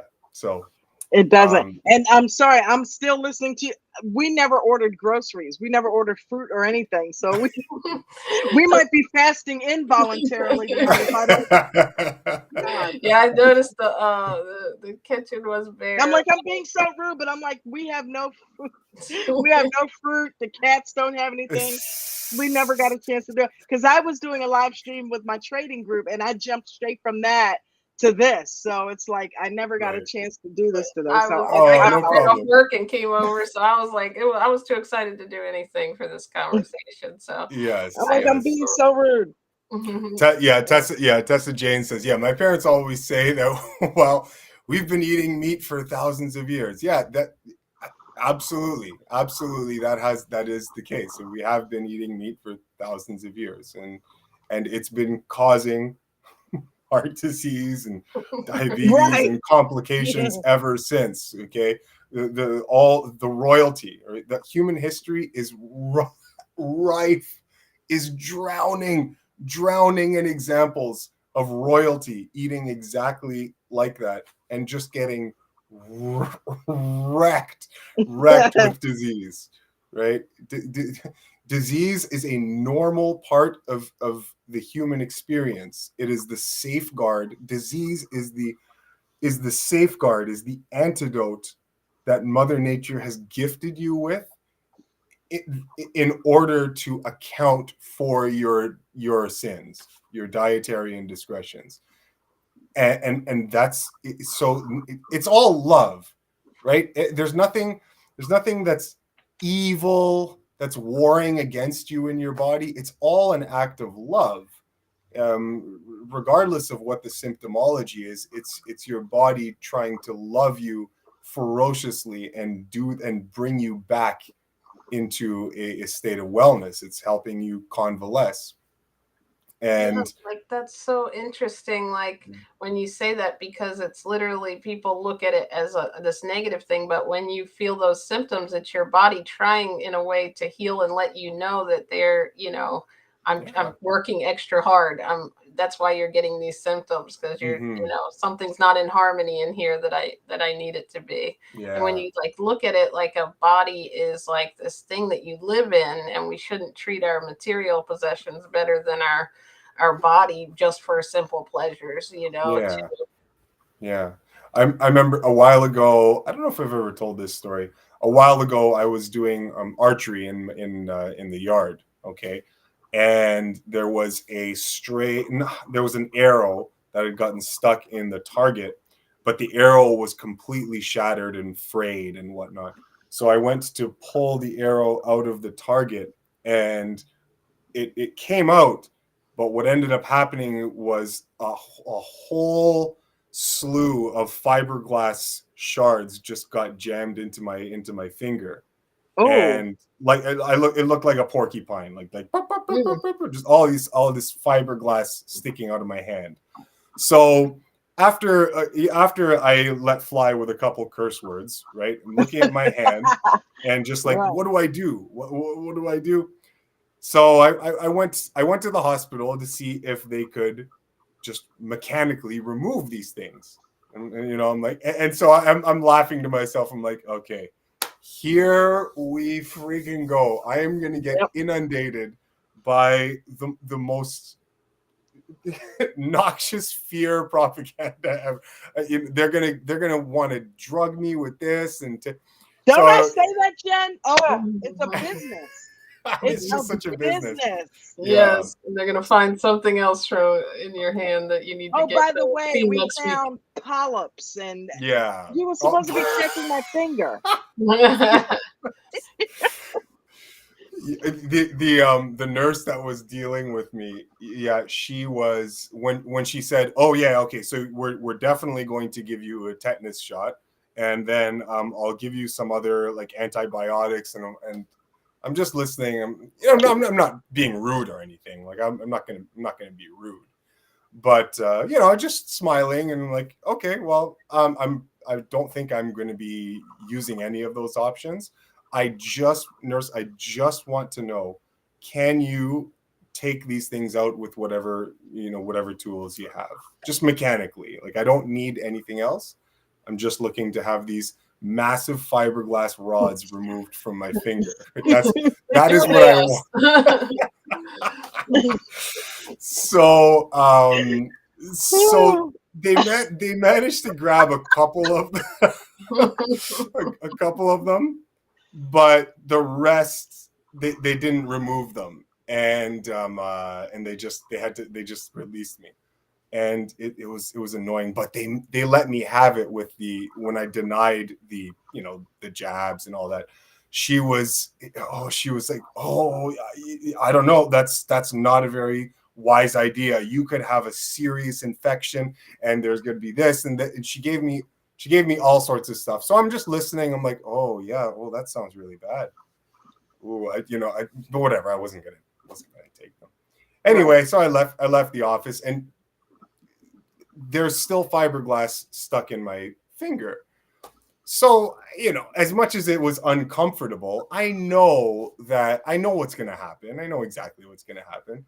There's not going to be infection. There's not going to be because I'm keeping myself in good order, and my body's going to move the stuff out. And that's exactly what happened. I didn't have to poison myself with any tetanus. I didn't have to take any antibiotic. What the fuck? Why would I? What am I going to lay waste to all the workers that are trying to break this stuff down? It's like you're going to lay off your body. Right? It's like I have antibiotics in my body already. Yeah. If you want to know the truth, it's like my body can naturally do what it needs to do. Yeah. It was so weird because I had a couple of teeth pulled years ago in the back, right? Mm. And I remember having this conversation and finding out, I did some studying and found out that, yeah, did you know that antibiotics can have an adverse effect on your body? And I was a believer in antibiotics. It's like we're so ignorant. Mm-hmm. I was a believer, I've got to have antibiotics. I don't need antibiotics. I'm like, wait a minute. It's like, yeah, if you take too many antibiotics, your body you don't want me to, okay. Yeah. You want to take that? Sure, I'll lay back. Let that thing do the work. Let it try to do what I am already designed to do. Right. And if you let me do it, you won't have to take that crap. So, yeah. I love that video you did on, was it The Truth About the Immune System? I might be calling it something different. I'll have to look it up. But you did a video. Yes. I loved it because I still had those. That's another one. I had these misconceptions of, what they tell us how our body heals, and like you kind of explain that in a way that kind of, there's myths even involved in that, even of course, on the journey. I'm like, it's amazing, like what you can I'm learn. dealing with, but talk about cause and effect. I'm dealing with blindness that I've had for going on 14 years now. That I am going to cure naturally, because I know that whatever's going on, that they couldn't seem to, after all these tests, figure out what it was. I know that my body's going to correct it at some point. Yeah. I was not doing the things that I needed to do for my body. I did the things to cause it. I know what I did to cause it. Good God. When we first moved here, wasn't I grilling lamb every night, steak, potatoes, tea with all this sugar in it? It sickens me when I think. I'm like, God, what was I doing? No wonder I can't see. So I'm like, I know that a prolonged, and listen, I'm 55. And if it doesn't happen in my life, I brought that on myself. But I am gonna, from the time I stopped eating meat and dairy, which was 3 years ago, I'm going to do whatever I can to continue to stay on this path, so that eventually, I believe in my body. I know it's going to correct itself. You know, I know it's going to correct itself. And if it doesn't, that means, hey, you did something that you took it too far, and we can do everything else, but we can't fix that. Sorry. Yeah. That's a good outlook to have. But I'm telling you, like, I'm really, really happy and proud of you. That's excellent. Like, good job. Yeah, that's wonderful. It's very commendable and super commendable. And I can only hope and wish that more people had that level of resolve, because you see a lot more healthy people walking around if they did. We would. Yeah. I'm like, you can't figure it out? Fine, good. I didn't want to come here anyway. I don't, I know what my body is capable of doing, and it will eventually clean this up. So all I have to do is do my part and stay on the right path. That's it. Yeah, that's exactly it. And it's that easy, right? Conceptually, it's that easy, but it's almost like we have a resistance to accepting how it could possibly be. I think that's what it is. It's like, we know that we have the weight of the scientific institutions and all the wonderful things we've discovered about health and wellness and nutrition and all of it. And I think we have problems reconciling that there's the weight of all that versus the childishly simple, and elegant simplicity of just someone saying, oh yeah, by the way, just don't do anything, and you'll heal up. It's like, what? Don't do anything? What about all this? It's like, yeah, no, you really don't have to do anything. Just sit back and that's it. Smell the roses if you want. That's kind of nice. But if you want to get over your condition, just stop doing everything. That's it, period. The end of story. That's it. Lecture over. Go home. Right? Just stop doing anything. And that's it. And that is the most expedient way to heal virtually. And okay, when you're doing something like a fast, okay, if you're doing just a water fast, you are empowering your inner. No, I want to word this differently. You are allowing vital force to flow through you with such a torrential vigor that there's no thing that you can do that would rival the amount of vital force that you have available to yourself internally when you simply stop doing all of it. And just it's almost like when you do that, you just surrender everything. Allow your body to do it. Yeah. No appetite, no anything is getting in the way. Asking on this health and wellness page I'm on, I won't mention the name, but it was like, well, I guess I forget actually the name, but I know it's one of the many pages I'm on, like or YouTube. I forget what it is, but people are always commenting under the video saying, what do I do for this? What do I do for that? What do I do for this? And I love it because your answer, you could just literally come underneath each one and be like, just stop doing everything, right? Yeah. So, just here's what you do. Stop asking me questions. Just shut the hell and do nothing, right?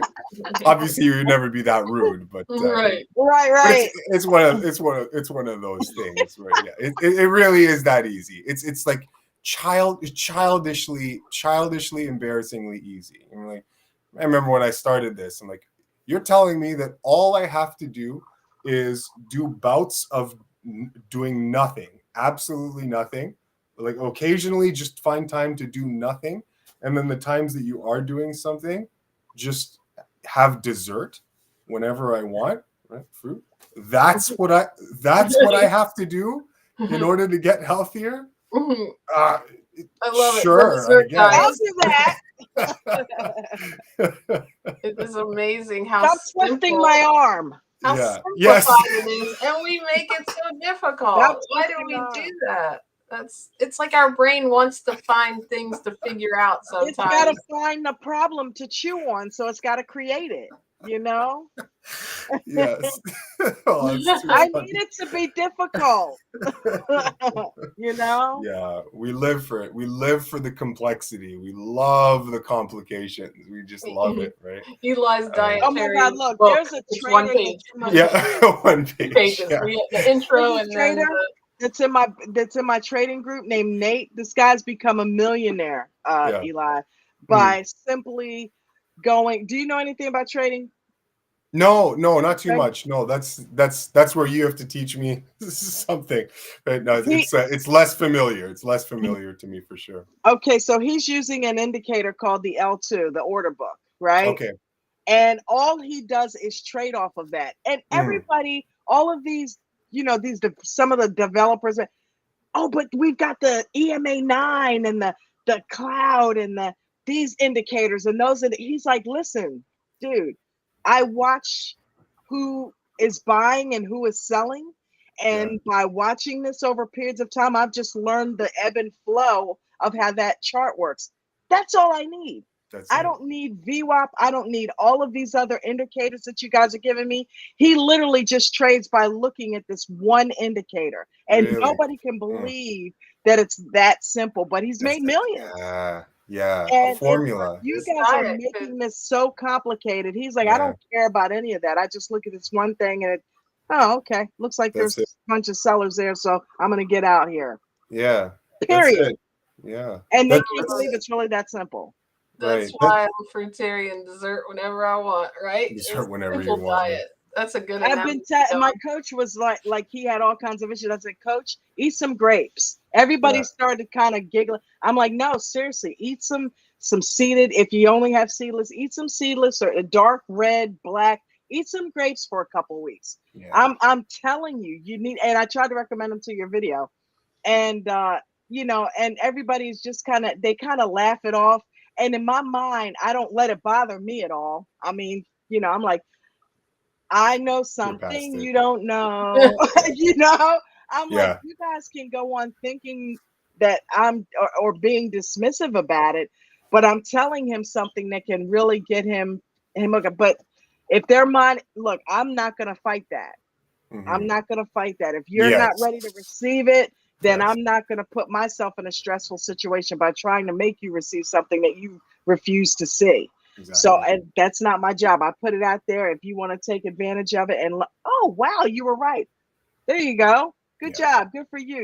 You listen but I'm not going to beg you to do this and realize how simple this is. I can't. I mean,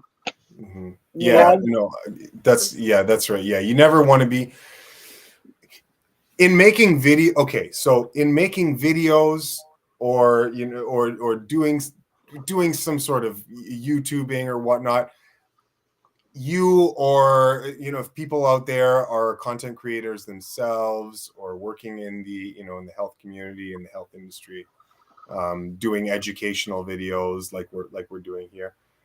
Sometimes it is good to speak very firmly and forcefully, right, on a certain subject. I know I've done that in the past, and that can be very helpful for people, right? To just have some like like hard lines drawn in the sand, just some hard facts and some some energy and whatnot, and that works well. The thing is, in person, right, when we're actually dealing with our fellow neighbor, that approach will never work. You almost never want to pull out the hammer and just come with the fury, all right? Yeah, These, yeah. with these Coming hot. type of instructions. That very, very rarely works. I would say if people are asking you in earnest, right, to help them out or to share some concept with you, then that's when that's my invitation. Like, oh, okay, you're asking me. Okay, yeah, here I can tell you, and then I can share anything with them, right? But if absent that invitation, I'm very reluctant to bring up anything like this unless someone asks, in earnest. And we just always have to be mindful of when we're dealing with people, right? Just to be tolerant, be accepting, love people for the inner flame that that they are, right? The energy that they're coming from. Yeah. There's a lot more besides the food and the diet and whatnot. And if they're so inspired by something that you've said or done, or something that you do, like your actions speak very, very loudly, and they give an impression of yourself that people will pick up on, even if at first they don't really understand it. There's likely going to be some sort of recognition of respect, right, for someone that's doing something that requires a type of thinking or a type of regimented discipline. Yeah, people will pick up on it. People will recognize it, and they see the results from it, and that's what makes them want to do it, not you telling them. Yeah, exactly. Yeah, you got it. Lead by example. Before I forget, someone had asked how old I was. I'm 40.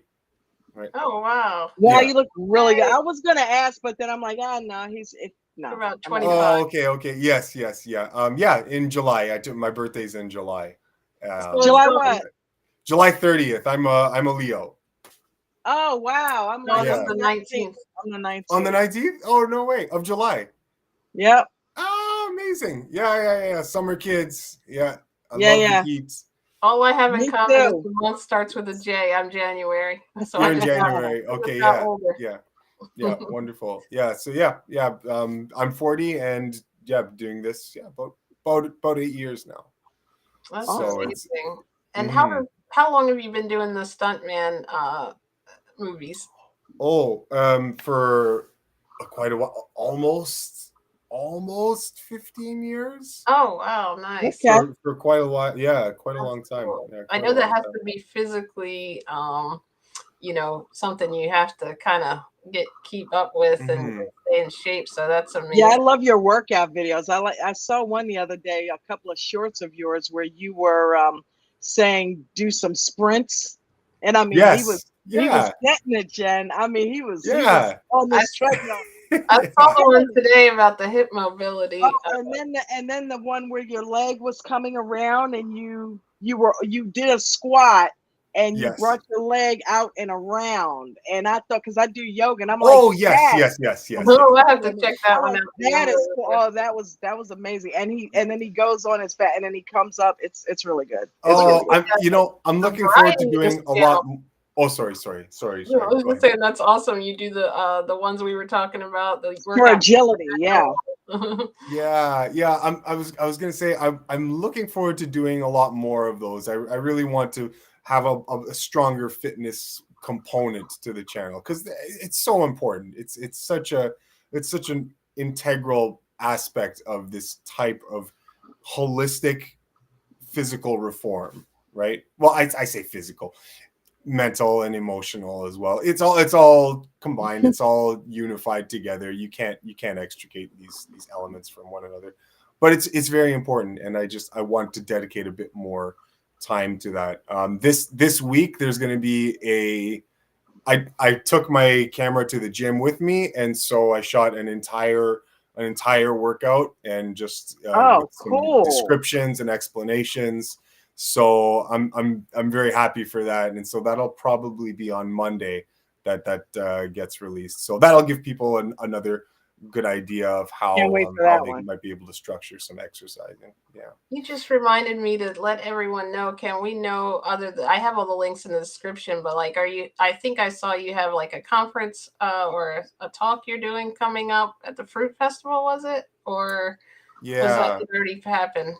No, that's in February. February. That's in February. Yeah, that's the Tanglewood Fruit Festival. Okay. Yeah, and so yeah, they invited me over to do some lecturing at the festival, and so I said yes, of course. Yeah, so yeah, really looking forward to that one as well. I think I'll be doing. Don't quote me on it, but I think it's two or three lectures at some point throughout the week. And yeah, so I'm really excited for that.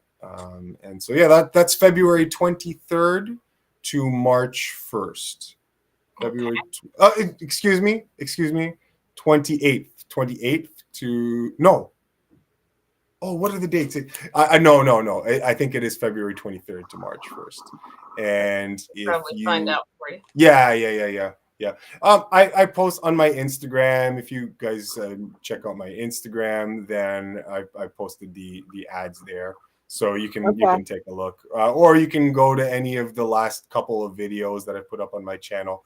There's links in the description that you can follow along. If you did want to go, then I have a link that would give you like $100 off. Cool. So yeah. So people can check that out if they feel they'd like to come. Well, that would be nice. And then sounds good. We've got YouTube, Instagram, and I think you have a group on Facebook as well too. I think I'm part of it. Might be, I don't know if you run it or someone else does, but it's the YouTube is where we found you, but you have lots of other events and things. So I love everything you're doing. I love the video you did, just a little like impromptu one where you talked about how you dealt with being on the movie set, and like the fact that you talk about not only like the spiritual natural law like she was talking about with the videos you did, but the workout, and then also like she freaked out over your global warming video that it's a lot. She was like, oh my god, that was so funny. I get into the ones where you just they've been lying to us. Simplify the environmental one. I was blown away. I couldn't help myself. I had to write you an email on that. Like, oh my goodness, I had no idea. Like, I did not know that was the case. It's awful. I know it's awful. It's awful. It's a terrible feeling. It's a terrible feeling. I know this. You know, like when I say good, like vegan and subjecting it to an agenda. I hate that. Yeah, and just dragging that philosophy, that otherwise noble philosophy, and just kind of dragging it through the mud a little bit and tainting it with just these other aspects that are less than wholesome, and affixing it and tying it to this weaponized bit of propaganda that rides on and that uses your kind of yearning to do something good and correct and moral, right, and to be righteous about your virtues, about how your relationship with the world, right? They take all the stuff that a human being wants to do to fulfill themselves and to make themselves valuable and useful, and they just pollute it all, right? They pollute it all. Yeah, they use it, they exploit it, right? They just exploit, and it's truly awful. It's truly awful, and that's how they win.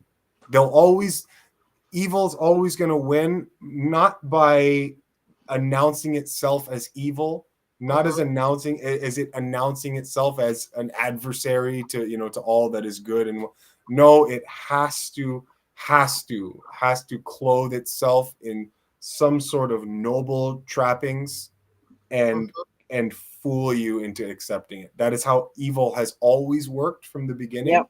It is how it will work in 1,000 years from now, and it's how it's working right now. Right? Yep. So we just got to be on guard. Yeah, got to be on guard. Definitely. Well, awesome.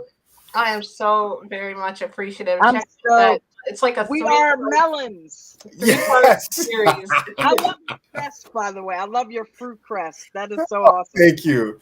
Thank you. The hijacking of veganism. That evil's The hijack. That's the one. Check that one out if you don't watch anything else right now. We were just talking about it. And then, all these are just so awesome. I love it. Thank you. There's that series is not complete yet. There's one last crucial element to that series that still has to go up. Yeah. And yeah, so the first two were just building like that solid foundation of context that you need to know before I actually get to really I'm talking about, like how veganism is exploited, right, and used. And it was I felt it would have been very irresponsible of me to simply give that lecture without that critical context of the whole global warming thing and just all of that, right? All of that foundation building. I was like, I want to get into the how the vegan movement itself is like oddly corrupt, but I can't do it until people understand very clearly the whole paradigm that it's built upon. And once you understand that, it's no longer a stretch of the imagination to imagine that veganism could be so the concept, right? The philosophy itself could be so thoroughly exploited for a subversive aim, right? I think you saying that is one of the reasons why I was attracted to the way that you teach. It's because you like to lay foundations before you just jump into the meat and potatoes of things. Yeah. That's what I love about your videos. I'm like, that's what I was trying to describe. I'm like, listen, he gets you to understand the basics first. It's like, before we get into this is what I want to talk to you about, but before we get into that, let me let you understand this first. And then you come full circle. And it's like, by the time you get to the full circle and the meat and potatoes, you have laid such a good foundation that all of that there that you won't even want the meat and potatoes. Right. Yeah. It's awesome. It's really awesome the way you lay the foundation in your teachings. It's so, and you go back. I mean, you do research and just put us down with everything that comes into what is. Yeah. And like then once we get what is, it's like we know what brought us there. Yeah, I love it. Yeah. I love it. Oh, guys, thank you. Yeah.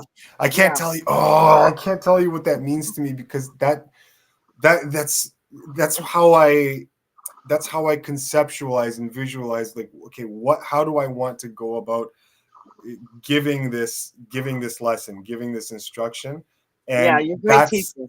That's what I'm trying to do, and to know that that's what is being communicated in that way, where you get a foundation, and then then I can give the actual teaching or whatnot, and it fits and it works. To know that that's how it's been received is comforting, to say the least. You're an awesome educator. So, thank Eli. you. Oh gosh, you're an guys, awesome educator. Thank you. Yeah, thank you. I really appreciate that. Really appreciate that. And it definitely inspiring to keep going, keep doing more, keep putting stuff out there. Just keep working. Just keep working. Just keep doing the good work in whatever capacity. Keep doing what you're doing, because it's getting to some people. Congratulations, Muriel. She wanted to let us know she's on 9 days of fruit, and she's having a little nice. I'm give you the bell. Congratulations. Yeah. Tessa really liked your I know something you don't know, Dawn.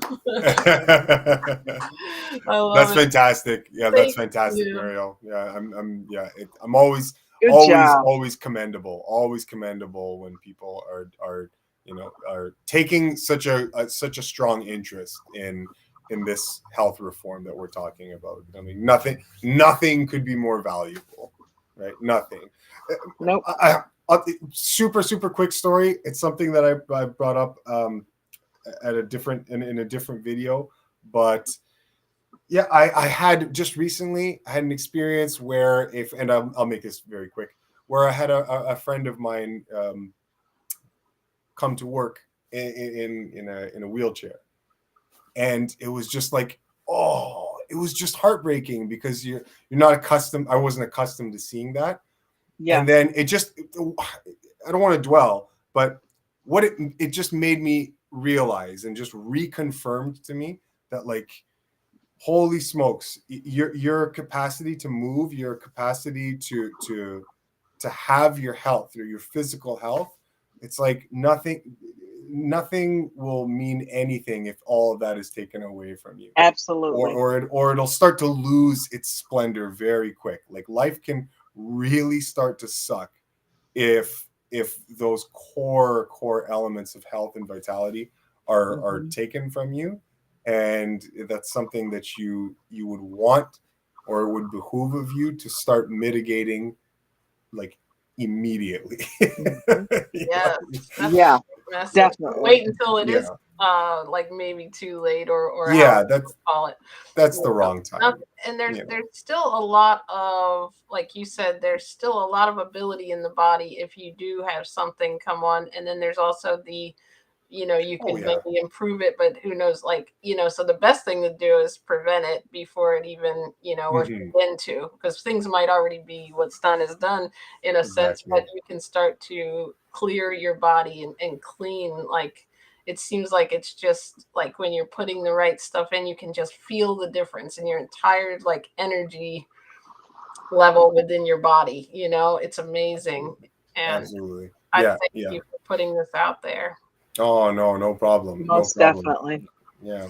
How could you not? Right? It's exciting. It's exciting as hell. Yes. Yeah, it is. It really. You want to tell people. You want to share the good. The good word, the good news, because it's like, guys, there's something. There's something really, really powerfully uplifting that you could be doing. Like, I'm living it. Like, I'm telling you, try this.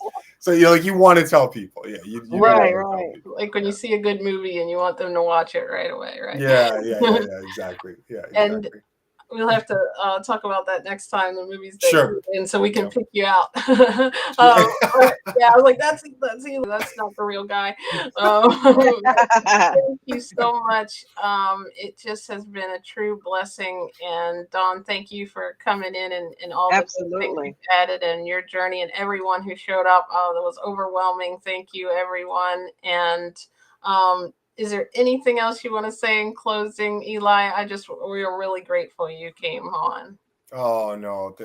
Thank you so much. Thank you so much. I really appreciate it.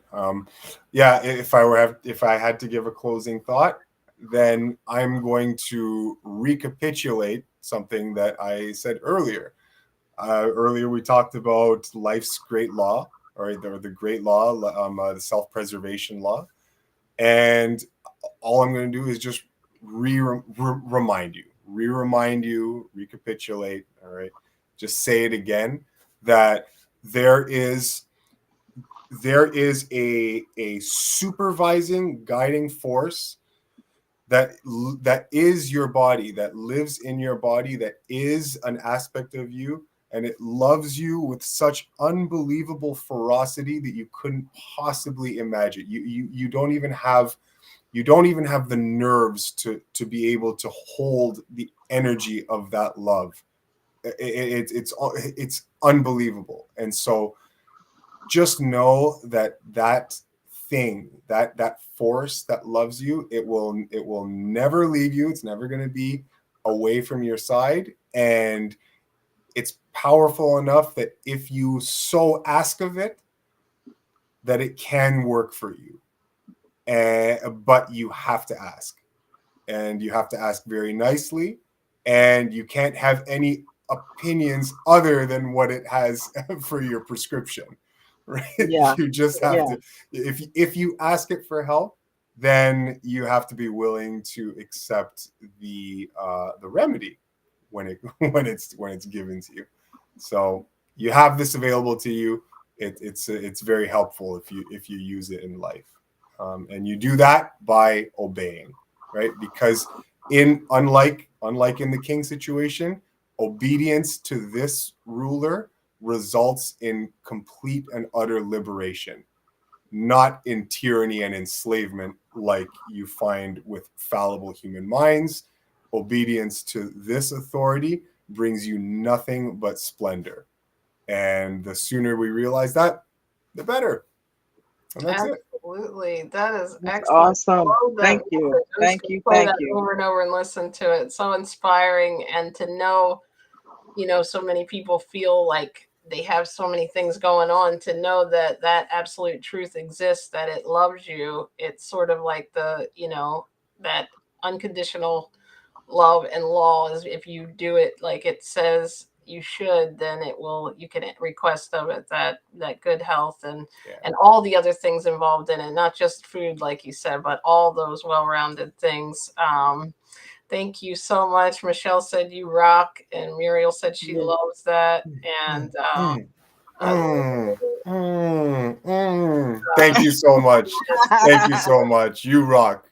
Thank You rock, Michelle. Everyone for their comments. Thanks, Mom, for joining, and Tessa for your awesome comments. And I just all you guys are give this channel that love, so I appreciate it. And Eli, thank you again. I appreciate all the time. I think this is like one of the longest live streams I had. I didn't even notice how long it was because it could keep going, but I have to let you go. And I appreciate everything. When did you start? 6:30. Okay.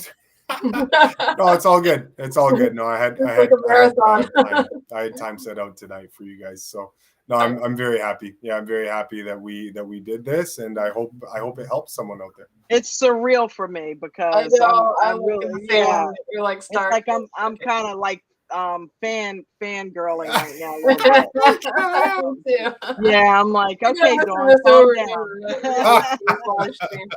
All right, thank you so much, Eli. You have a great evening. Thanks, Thank everyone. you. See you Thanks, next guys. time. And I will continue watching. Okay, wonderful. Yeah, we'll see you.